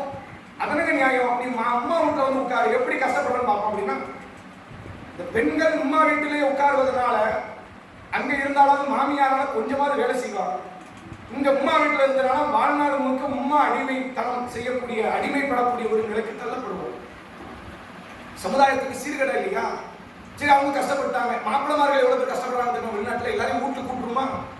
ஐயோ ரொம்ப கஷ்டப்படுறீங்கள, வெளிநாட்டுக்கு போய் பெரும்பாடுபடுறீங்கள, ஒரு லேபர் வேலை பார்த்துக்கிட்டு, டிரைவர் வேலை பார்த்துக்கிட்டு, சமையல் வேலை பார்த்துக்கிட்டு நம்ம மாப்பிளமார்கள் எவ்வளவு கஷ்டப்படுறாங்க, எல்லாரும் வந்து நீங்க பொம்பளமார்கள் அனுப்பி விட்டுருவோம். அனுப்பி விடுவீங்களா? என்ன இதெல்லாம் ஒரு சட்டமா? மாப்பிளமார்கள் கஷ்டப்படணும், கஷ்டப்படத்தான் செய்யறியா? யார் கஷ்டப்படாம இருந்தா? பொருளாதாரம் வேணுமே, உழைக்காம எப்படிங்க பொருளாதாரம் வீட்டுக்குள்ள வருமா? அப்படி மழை பெய்யுமா பொருளாதாரம்? கஷ்டப்பட்டாலும் பணம் வரும். அவர்கள் கஷ்டப்படுவார்கள் பணத்துக்காக. வீட்டு வேலைக்கு நீங்க கஷ்டப்பட்டு தான் ஆகணும். சாத்தியமான கஷ்டப்பட்டு வந்தார்கள் ரசூலாட்ட. அல்லாஹ்வுடைய குதிரை வீட்டுல திரிப்பானை கொண்டு கோதுமை அரைக்கிறேன், கையெல்லாம் காய்ச்சி போச்சு. ரசூலாட்ட என்ன கேட்டாங்க? நான் உங்க வீட்டுல வந்து உட்கார்ந்துடுறேன், நீங்க வந்து எங்களை பாத்துக்கலாம் அப்படின்னாங்களா? இந்த கனிமந்த பொருள் ஒரு அடிமை பெண்ணு கிடைச்சா கொஞ்சம் தாங்க, எங்களுக்கு கொஞ்சம் ஹெல்ப்ஃபுல்லா இருக்கும், வேலையாள் தாங்கன்னு கேட்டாங்க. ரசூல்லா அப்ப கூட என்ன சொன்னாங்க தெரியுமா? திக்ர் பண்ணிட்டு படுமா, அந்த வேலையுடைய பணிகள் படுக்கள் எல்லாம் குறைந்து விடும் காட்டி தந்தார்கள். கஷ்டப்படுறாங்க, கஷ்டப்படுறாங்க. புள்ள மக்கள் கஷ்டம் தான். ஒருவேளை மாத்திரத்துக்கு வழி இருந்து மாற்றிருப்பாங்க. புள்ள படுறது கஷ்டம் தானே. யாரும் கஷ்டம் இல்லைன்னு சொல்லுவாங்க. ஆபரேஷன் பண்ணாலும் கஷ்டம் தான், சுகப்பிரசவம் கஷ்டம் தான். இல்ல மாப்பிளமார்களுக்கு பிள்ளையை மாற்றி விட்டுறலாம் அப்படின்னா மாற்றி விட்டுப்பாங்க. இன்னும் அதான் நடங்க.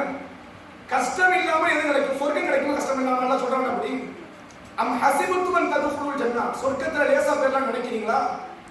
வலம்மா யாலமில்லா உள்ளதின ஜாஹது மின்கும் யாலம சாபிர், உங்கள தியாகிகள் யார், உங்களில் பொறுமைசாலிகள் யார் என்பதை சோதித்து பார்க்கப்படாமல் நீங்கள் சொர்க்கம் நுழையலாமா என்று அல்லாஹ் கேட்கிறார். சொர்க்கம் நுழைய விட்டுருமா? அவங்கள எல்லாரும் வாங்க சொர்க்கம் வாங்க அப்படின்னா யார் நல்லவன் யார் கெட்டவன் தெரிய வேண்டாமா? யார் பெரிய தியாகி யார் குறைந்த தியாகி தெரிய வேண்டாமா? நபிமார்களுக்கு நல்லோர்களுக்கு வேறுபாடு வேண்டாமா? எல்லாரும் ஒரு இடத்துல உட்கார வைப்பாங்க. நபி உட்கார்ந்த இடத்துல நல்லோர்கள் உட்காருங்க, எல்லாரும் சேர்ந்து உட்காருங்க. அது எப்படி உட்கார வைப்பாங்க? தியாகிகளுக்கு ஒரு உயர்ந்த இடம், அதுல தியாகம் குறையக்கூடிய தாழ்ந்த இடம். சொர்க்கத்தையே லேசா கொடுக்க மாட்டாங்க. நல்லா துனியாவில் எந்த காரியம் லேசா கிடைக்கும்? படிப்பு லேசா கிடைக்குமா? பணம் லேசா கிடைக்குமா? எது லேசா கிடைக்கும்? என் மகள் மட்டும் கஷ்டப்படாமல் வாழ வேண்டும் என்றால் அப்படி ஒரு மகன் நீங்க பெற்றுக்கவே கூடாது. அதுதான் நியாயம், அதுதான் சமூகத்துக்கு நல்லது.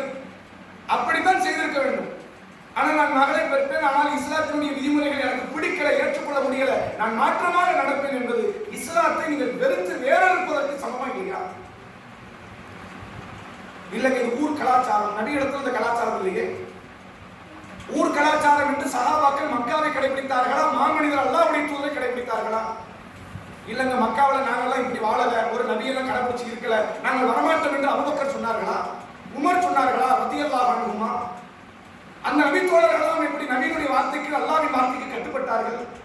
ஆனால் ஊர் கலாச்சாரம் என்று நாம் செய்யக்கூடிய இந்த வழிமுறை மிக பெரும் சீர்கேட்டை கொண்டு வந்து சேர்க்கும். பெண்கள் கட்டுப்படக்கூடிய இடத்தில் இருக்கிறார்கள், ஆண்கள் கட்டுப்படுத்துகிற இடத்தில் இருக்கிறார்கள்.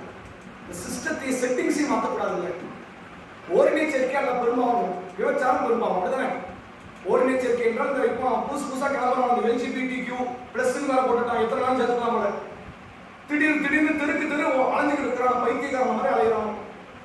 என்னடான்னு கேட்டா ஆம்பளை கல்யாணம் பண்ணலாம், பொம்பளை கல்யாணம் பண்ணலாம், நாய் பன்னி குதிரை எல்லாத்தையும் கல்யாணம் பண்ணலாம். இப்படி ஒரு பைத்தியக்கார கூட்டம். அல்லாஹ் விபச்சாரத்தையும் தடுக்கிறான், ஓரினச்சேர்க்கையும் தடுக்கிறான். ஆனா ரெண்டையும் ஒரே மாதிரி பார்க்கணும். ஏன் தெரியுமா? விபச்சாரங்கிறது இயல்பாவே மனித உள்ளத்துல வச்சிருக்கிறாங்க. அதனால இது பாவம் இல்லைன்னு சொல்லல, இது பெரும்பாவம். ஓரினச்சேர்க்கை அதை விட இன்னொரு படி பாவம் போடும். ஏன் விபச்சாரம்? அதாவது சிந்தனை கொடுத்துட்டாங்க. ஆம்பளைக்கு பொம்பளை மேல ஒரு கவர்ச்சி, பொம்பளைக்கு ஆம்பளை மேல ஒரு கவர்ச்சி. இவன் இந்த தப்புல இயல்பா போதான் செய்வான், நீ செய்யாத செஞ்ச நரகத்தை கொடுப்பேன் நல்லா கண்டிக்கிறான். ஆனால் ஓரினச்சேர்க்கைங்கிற பாவத்தை செய்தார்கள் தெரியுமா? அந்த சமூகத்தை அழிச்சுட்டான். இங்க விபச்சாரம் சமுதாயத்தை அல்ல அழிச்சான்னு இருக்குதான். ஏன் வேறுபாடு கொடுத்துறான்? ஓரினச்சேர்க்கைங்கிறது செட்டிங்ஸே மாத்துறது. இந்த போனுக்குன்னு ஒரு டிஃபால்ட் உண்டுங்க, லேப்டாப்புக்குன்னு ஒரு டிஃபால்ட் உண்டு, செட்டிங்ஸ் ஒன்று உண்டு, ஆண்ட்ராய்டுக்குன்னு ஒரு செட்டிங்ஸ் உண்டு. டிஃபால்ட்டை மாற்றிட்டீங்க நீங்க, அதை வந்து ஜெயில் பிரேக்கர்னு சொல்லி அதுக்கு ஒரு நேம் கொடுத்துருவோம். நாளைக்கு நீங்க சர்வீஸ் கொண்டு கொடுத்தா ஏற்றுக்கணும். செட்டிங்ஸை மாற்றலாம். ஆண் பெண்ணோட வாழணுங்கிறது செட்டிங்ஸ். நீ ஆம்பளை வாழறாங்கிறது செட்டிங்ஸுக்கு மாற்றம், டிஃபால்ட்டுக்கு மாற்றம். இஸ்லாமிய மார்க்கம் சொல்கிறது அவன் பெரும் குற்றவாளி, அதே மாதிரி தான் இன்றைக்கு என்ன செய்கிறார்கள் என்றால் ஆணுக்கு கீழே பெண் இருக்கிறது செட்டிங். நீங்க பெண்ணுக்கு கீழே ஆண் இருக்கிறது டிஃபால்ட்டை மாத்திட்டீங்க. சட்டத்தை தத்துவத்தை மாற்றி விட்டீர்கள். எவ்வளவு பெரிய பாவம் தெரியுமா இது? ஒரு மிக பெரும் மோசகரமான காரியத்தை இன்றைக்கு சமுதாயத்தில் காயல்பட்டின வாசிகள் செய்து கொண்டிருக்கிறார்கள். உங்களுடைய பெரும் பெரும் நன்மைகள் எல்லாம் உங்களை காப்பாற்றும் என்று நீங்கள் நினைக்கிறீர்கள். ஆனால் அந்த பெரும் பெரும் நன்மைகள் எல்லாம் நீங்கள் இஸ்லாத்தினுடைய சட்ட விதிகளை மீறுகிற வரைதான் உங்களை காப்பாற்றும். மீறி விட்டீர்கள் என்றால் அது உங்களை ஒருபோதும் காப்பாற்றாது. ரசூலுல்லாஹ் சொன்னாங்க, நாளை மறுமை நாளில் அல் கௌசர் நீர்த்தடாகத்தில் நான் இருப்பேன். தோழர்கள் எல்லாம் வருவார்கள், முஸ்லிம் மக்கள் எல்லாம் வருவார்கள், அவர்களுக்கு தண்ணீர் எடுத்து கொடுப்பேன் நான். சஹாபாக்கள் கேட்டாங்க, எங்களை உங்களுக்கு தெரியும், எங்களுக்கு அடுத்து வரக்கூடிய தலைமுறை பிள்ளைகள் உங்களுக்கு தெரியாது, நம்மளெல்லாம் நம்பி பார்த்தாங்களா? நல்ல நம்ம தான் அதை வச்சு கண்டுபிடிச்சிடறேன், நீ என்ன கவக்க வேண்டாம், நான் ஒன்று பார்த்துருவேன், இப்பங்க வா, நீ சமுதாயம், நான் தான் முகமது என்று சொல்லி நான் அழைத்து அந்த தண்ணீரை கொடுப்பேன் நான். அப்படி கொடுக்கும்போது சில தோழர்கள் வருவார்கள், நபியோடு வாழ்ந்த, நபியோடு இஸ்லாத்தை கடைபிடித்த சில தோழர்கள். அவர்களை மாணவர்கள் தடுத்து விடுவார்கள். நம்ம எல்லாம் போய் குடிக்கலாம், அவங்கள தடுத்துருவாங்க. ரசூலுல்லாஹ் உடனே அல்லாஹ்விடத்தில் முறையிடுவார்கள், அஸ்ஹாபி அஸ்ஹாபி, அல்லாஹ் இவர்களின் தோழர்களாயிற்று. அல்லாஹ் சொல்லுவான், இவர்கள் நீங்கள் மரணித்த பிறகு உங்கள் மார்க்கத்தை மாற்றி விட்டார்கள், செட்டிங்ஸை மாற்றாங்க. தொழுவ மாட்டேங்கிறது வேற, என்னமோ பஜர் தொழுது இல்லை, தூக்கம் வருது, வேலை இருக்கு, உடல் வலி, கஷ்டம், அது வேற. தொழுகை கிடையாதுன்னா அவன் குஃப்ருல காஃபிர் இல்லையா? சும்மா தொழுது இல்லைங்க, வியாபாரம் பயங்கரம், அது பிரச்சனை இல்லை. அது பிரச்சனை இல்லைன்னா வியாபாரத்துக்காக தொழுகை விட்டதுக்கு ஒரு பாவம் இருக்கு, ஒரு குற்றம், ஒரு தண்டனை இருக்கு. அதெல்லாம் சும்மாலாம் சொல்ல வேண்டிய அவசியம் கிடையாது. ஒருத்தர் சொல்றோம்னா காஃபிர் ஆகிட்டான். ரெண்டுக்கும் வேறுபாடு இருக்கு. சஹாபாக்களில் ஒரு குறைய ரொம்ப சொற்பமான சில மக்கள், சில ஆண்கள், சில மக்கள் என்ன செய்தார்கள் என்றால் நபியின் மார்க்கத்தை மாற்றிவிட்டார்கள். இன்னைக்கு நிலைமை என்ன? இதே காரியத்தை தான் இன்றைக்கு காயல்பட்டின வாசிகள் செய்கிறார்கள். இஸ்லாம் சொன்ன சட்ட விதியையே மாற்றுறது. அது பெரும் பாவத்தை கொண்டு வந்து சேர்க்குமா இல்லையா? ஒரு அற்பமான ஒரு காரியம். குர்ஆன் சொல்லுது, ஒரு பெண்ணு ஒரு கணவன் நினைப்புல ஒரு மனஸ்தாபம் ஏற்படும், சரி சண்டை வரத்தான் செய்யும். அம்மா கூட உட்காந்து சண்டை போட்ட நிலைமை என்ன யோசிச்சு பாருங்க. மனைவியுடைய தாயோடு உட்கார்ந்து கொண்டு மாறி சண்டை வருது. ரசூலுல்லாஹ்க்கும் ஆயிஷா நாய்க்கு சண்டை வந்திருக்குது. ரசூலுல்லாஹ் ஒரு மாத காலம் பரன் மேல் ஏறி உட்கார்ந்து தன் மனைவியோடு சேரமாட்டேன் என்று சத்தியம் செய்தார்கள் நபியவர்கள். நபிக்கு ஆயிஷா நாய்க்கு கூட சண்டை வருது அப்படின்னா இந்த உலகத்தில் எல்லா ஆம்பளைக்கும் எல்லா பொம்பளைக்கும் சண்டை வரத்தான் செய்யும். மார்க்கம் என்ன சொல்லுது? சண்டை வந்தா முதல்ல என்ன செய்யணுமா? அறிவுரை சொல்லுங்கள். கேட்கவில்லை என்றால் படுக்கையை பிரியுங்கள். கேட்கவில்லை என்றால் அவர்களை அடியுங்கள். ரத்தம் ஏற்படாத வகையில், பெரும் காயப்படாத வகையில், முகத்தில் படாத வகையில் அவர்களை அடியுங்கள். அடிச்ச அம்மா அதை சும்மா இருப்பாளா? எந்த சட்டத்தை கடைபிடிக்க முடியும்? குர்ஆனுடைய ஒரு சட்டத்தையாவது நீங்க ஃபாலோ பண்ண முடியுமா? ஹதீஸுடைய ஒரு சட்டத்தையாவது நீங்க ஃபாலோ பண்ண முடியுமா? அப்ப இஸ்லாத்தினுடைய அத்தனை அடிப்படைக்கு மாற்றமாகும். இதை சமூகம் மாற்றணும். நம்ம சொல்றோமே, அந்த பெண் பிள்ளைகள் கூட கொஞ்சம் விரும்பி வந்துடுவாங்க, என்னமோ நாம மாப்பிள்ளை வீட்டுக்கு போயிடுவோம் அப்படின்னு. சும்மா மார்க்க விட மாட்டாங்க. என் பிள்ளைய நான் கூடயே வச்சு வளர்த்துட்டேன், கல்யாணம் பண்ணி வைக்காதீங்க, நல்லா போச்சு இல்லை. ரொம்ப சிம்பிள் சட்டம். கல்யாணம் ஒன்று பண்ணாதானே இங்க பிரியணும்னு வரும். கல்யாணமே பண்ணாதீங்க, உங்களோட சேர்ந்துக்கிட்டு வயது முதல் முதாக்கியா உங்களோட இருக்கட்டுமே, என்ன போகுது? கடைசி வரைக்கும் நீங்க சேர்ந்து அம்மா மகளா சேர்ந்து உட்காந்து பேசி சிரிச்சு விளையாடலாமா இல்லையா? அல்லது ஒரு சில இடத்துல தாயை அனுப்ப ரெடியா இருப்பாங்க, மகள்கள் போக மாட்டாங்க. இல்ல நான் போக மாட்டேன், என் வீட்டில் தான் இருப்பேன். இஸ்லாத்தினுடைய சட்டம் அது கிடையாது. அப்படி உங்க வீட்டில் தான் இருப்பீர்கள் என்று சொல்வார்கள். ஆனால் அவர்களுக்கு திருமணம் முடிச்சு வைக்காது, ஆட்டோமேட்டிக்கா எந்திரிச்சு மாப்பிள்ளை விட்டு கிளம்ப ரெடி ஆயிடுவாங்க. மார்க்க சட்டத்தை கடைபிடிக்க வேண்டும் என்றால் அதை கடைபிடிப்பதற்கு ஏற்ற வழிமுறை நாம உருவாக்கணும். ஒரு மாடு உட்கார்ந்து எந்திக்க மாட்டாங்க, கம்பு எடுத்துட்டு குத்த ஆரம்பிச்சு நீங்க எந்திரிச்சு அதுக்கிட்ட போய் மாடே தேனேன்னு பேசிக்கிட்டு தான் எந்திக்காது. சொல்லுவாங்க, மயிலே இறகு போடுறது, இறகு போடுமா போடாது, பிடிச்சி புடுங்கணும். எல்லா வகையிலும் இன்றைக்கு சட்டம் அப்படித்தான். பிள்ளைக்கு முதல்ல சொன்னா ஃபஜருக்கு போக மாட்டான். அவனுக்கு ஆர்வம் எடுத்து ஒரு சிந்தனை வந்து மார்க்க பற்று வந்து தொழுவானே, அப்பதான் அவனா எந்திரிச்சு தொழுவான். அது வரைக்கும் நாம தான் அடிச்சு எழுப்பணும். அதுதான் அவர்களை உருவாக்கணும். சமுதாயத்தின் மார்க்க சட்டத்தை கடைபிடிக்க வேண்டும் என்றால் அதில் ஒரு கடுமையான போக்கை நீங்கள் கையாளணும். உமர் ரலியல்லாஹு அவர்கள் கையாண்டார்கள். எல்லா நேரத்திலும் கடுமையான போக்கு தான். இப்படித்தான் நடக்கிறதுக்கு மாற்றமாக நடக்கக்கூடாது என்பது தெல்ல தெளிவாக இருந்தார்கள். அதனால் தான் அவர்கள் சஹாபாக்களாக உயர்ந்த மக்களாக பார்க்கப்பட்டார்கள். மார்க்கம் என்றவுடன் சட்டத்தை மாற்றுகிற நிலைப்பாடு எப்படி மார்க்கத்தில் சரியாக? சமுதாயத்தில் உள்ள இளைஞர்கள் கொஞ்சம் சிந்திச்சுக்கங்க.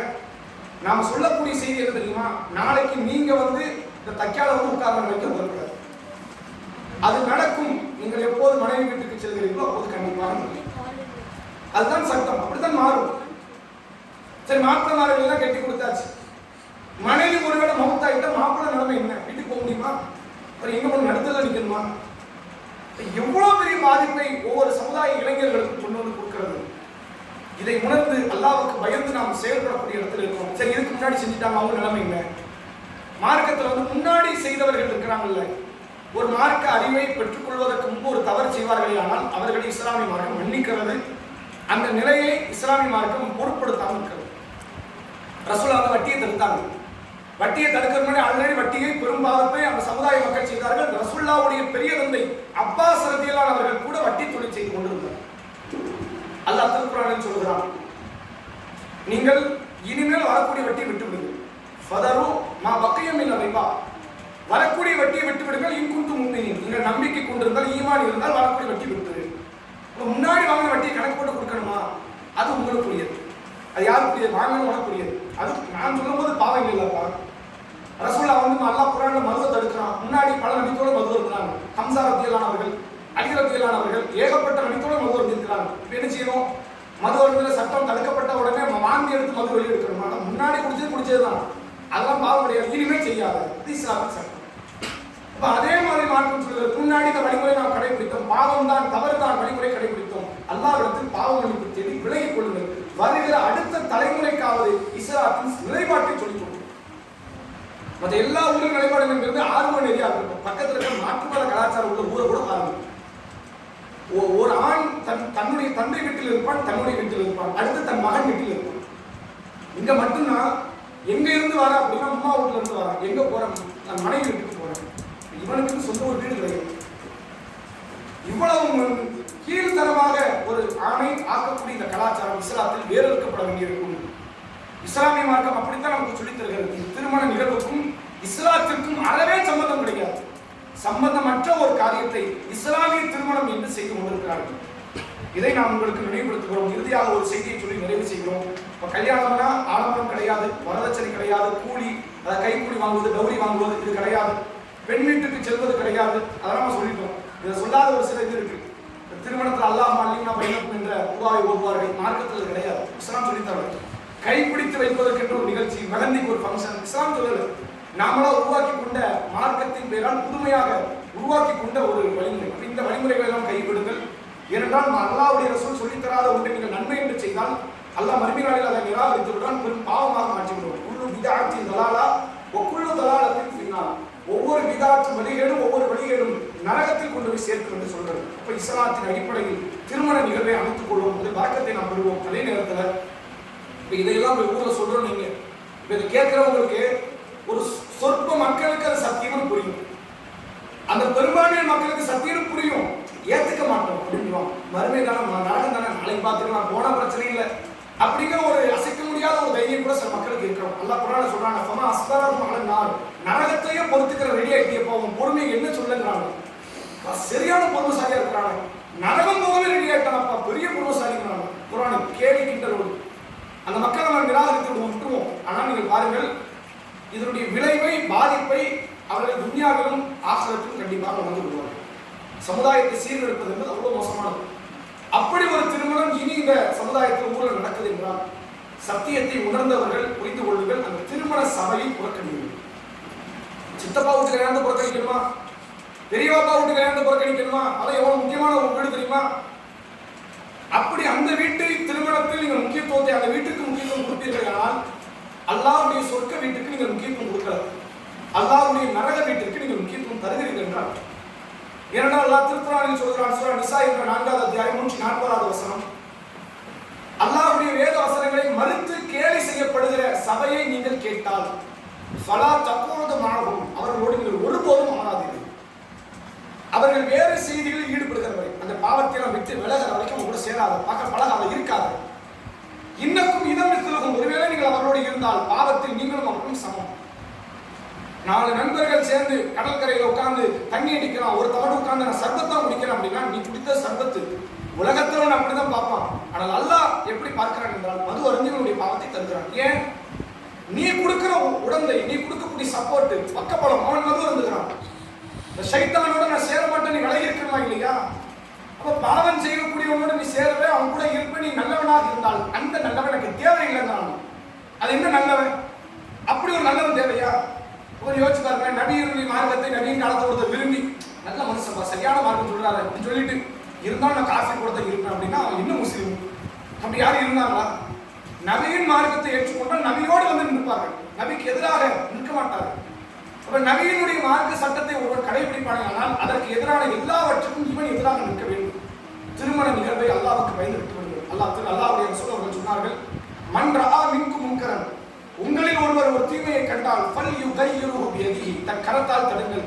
ஃபஇல்லம் யஸ்ததி, அதற்கு சக்தி இல்லை என்றால் ஃபபிலிசானிஹி, நாவால் தடுங்கள். ஃபஇல்லம் யஸ்ததி, அதற்கும் சக்தி இல்லையா ஃபபிகல்பிஹி, உள்ளத்தால் வெறுத்து ஒதுக்கி விடுங்கள். தாலிக அல்லாஹுல் ஈமான், இதுதான் ஈமானில் ஆக தரம் குறைந்தது நாங்கள் சொல்றோம். கையால தடுக்கிறது ஈமான்ல தரம் உயர்ந்தது, நாவால தடுக்கிறது ஈமான்ல நடுத்தரமானது. மனசால வெறுத்து எதுக்கு போட்டு சித்தப்பா கூட சண்டை போடணும், பெரியப்பா கூட சண்டை போடணும், விலகிறோம்ப்பா ஒதுங்கிறோம்ப்பா ஒதுங்குறீங்களா, ஈமான்ல தரம் குறைந்தது. இதுக்கு அப்பால் ஈமானே கிடையாதுன்றாங்க சொல்லு. இல்லை என்னதான் இருந்தாலும் கூட சேர்ந்து நிற்ப, இது ஈமான் கிடையாது, ஈமானே இல்லை உங்களுக்கு. அப்படி அளவிற்கு மார்க்கம் சொல்கிறது. தீமையினுடைய சபைகளை நாம் எப்படி புறக்கணிப்போமோ அப்படி திருமணத்தினுடைய விளைவுகளை, இஸ்லாம் சொல்லித்தராத திருமண நிகழ்வுகளை அதை புறக்கணிப்போம். நல்ல ஒரு திருமணத்தை இஸ்லாம் காட்டி தந்த வழிமுறை உருவாக்கினால் இன்றைக்கு சமுதாயத்தில் எல்லா விதமான ஏழை பெண்கள் ஏழை ஆண்கள் என்ற நிலை இல்லாமல் எல்லோரும் கண்ணியமாக நிம்மதியாக வாழ்வதற்கு வழிவகை செய்யும். இந்த கூடுதலாக ஒன்றை சிந்தித்து பாருங்கள், காயல் பட்டத்தில் மட்டும்தான் விவாகரத்து வழக்குகள் அதிகம், தலாக்கு குலா அதிகம். என்ன காரணம்? இவன்ட்டு அதிகாரம் இல்லை, அவன்கிட்ட அதிகாரம் இருக்கு. அதிகாரத்துக்கு இவன்கிட்ட கொடுத்து பாருங்க, பெருமளவில் விவாகரத்தில் குறைக்கப்படும். இவன்கிட்ட அதிகாரம் இருந்து என் வீட்டில் தான் நீ இருக்கணுங்கிற நிலை உருவாக்கப்பட்டால், உனக்கு இங்க வாழ விருப்பம் இல்லைன்னா வெளியே போன ஒரு வார்த்தை சொல்றான் அப்படின்னா அவளுக்கு வேறு போகிற போக்கிடம் கிடையாது, ஆட்டோமேட்டிக்கா கட்டுப்படுற இடத்திற்குள் வருவாள். கண்ணியமான ஒரு வாழ்வை அமைக்கலாம். வல்ல இறைவன் நம் அனைவருக்கும் அதற்குரிய தௌஃபீக்கை தந்து ஒரு முடிவானாக. அஸ்ஸலாமு அலைக்கும் வரஹ்மத்துல்லாஹி வபரகாத்துஹு.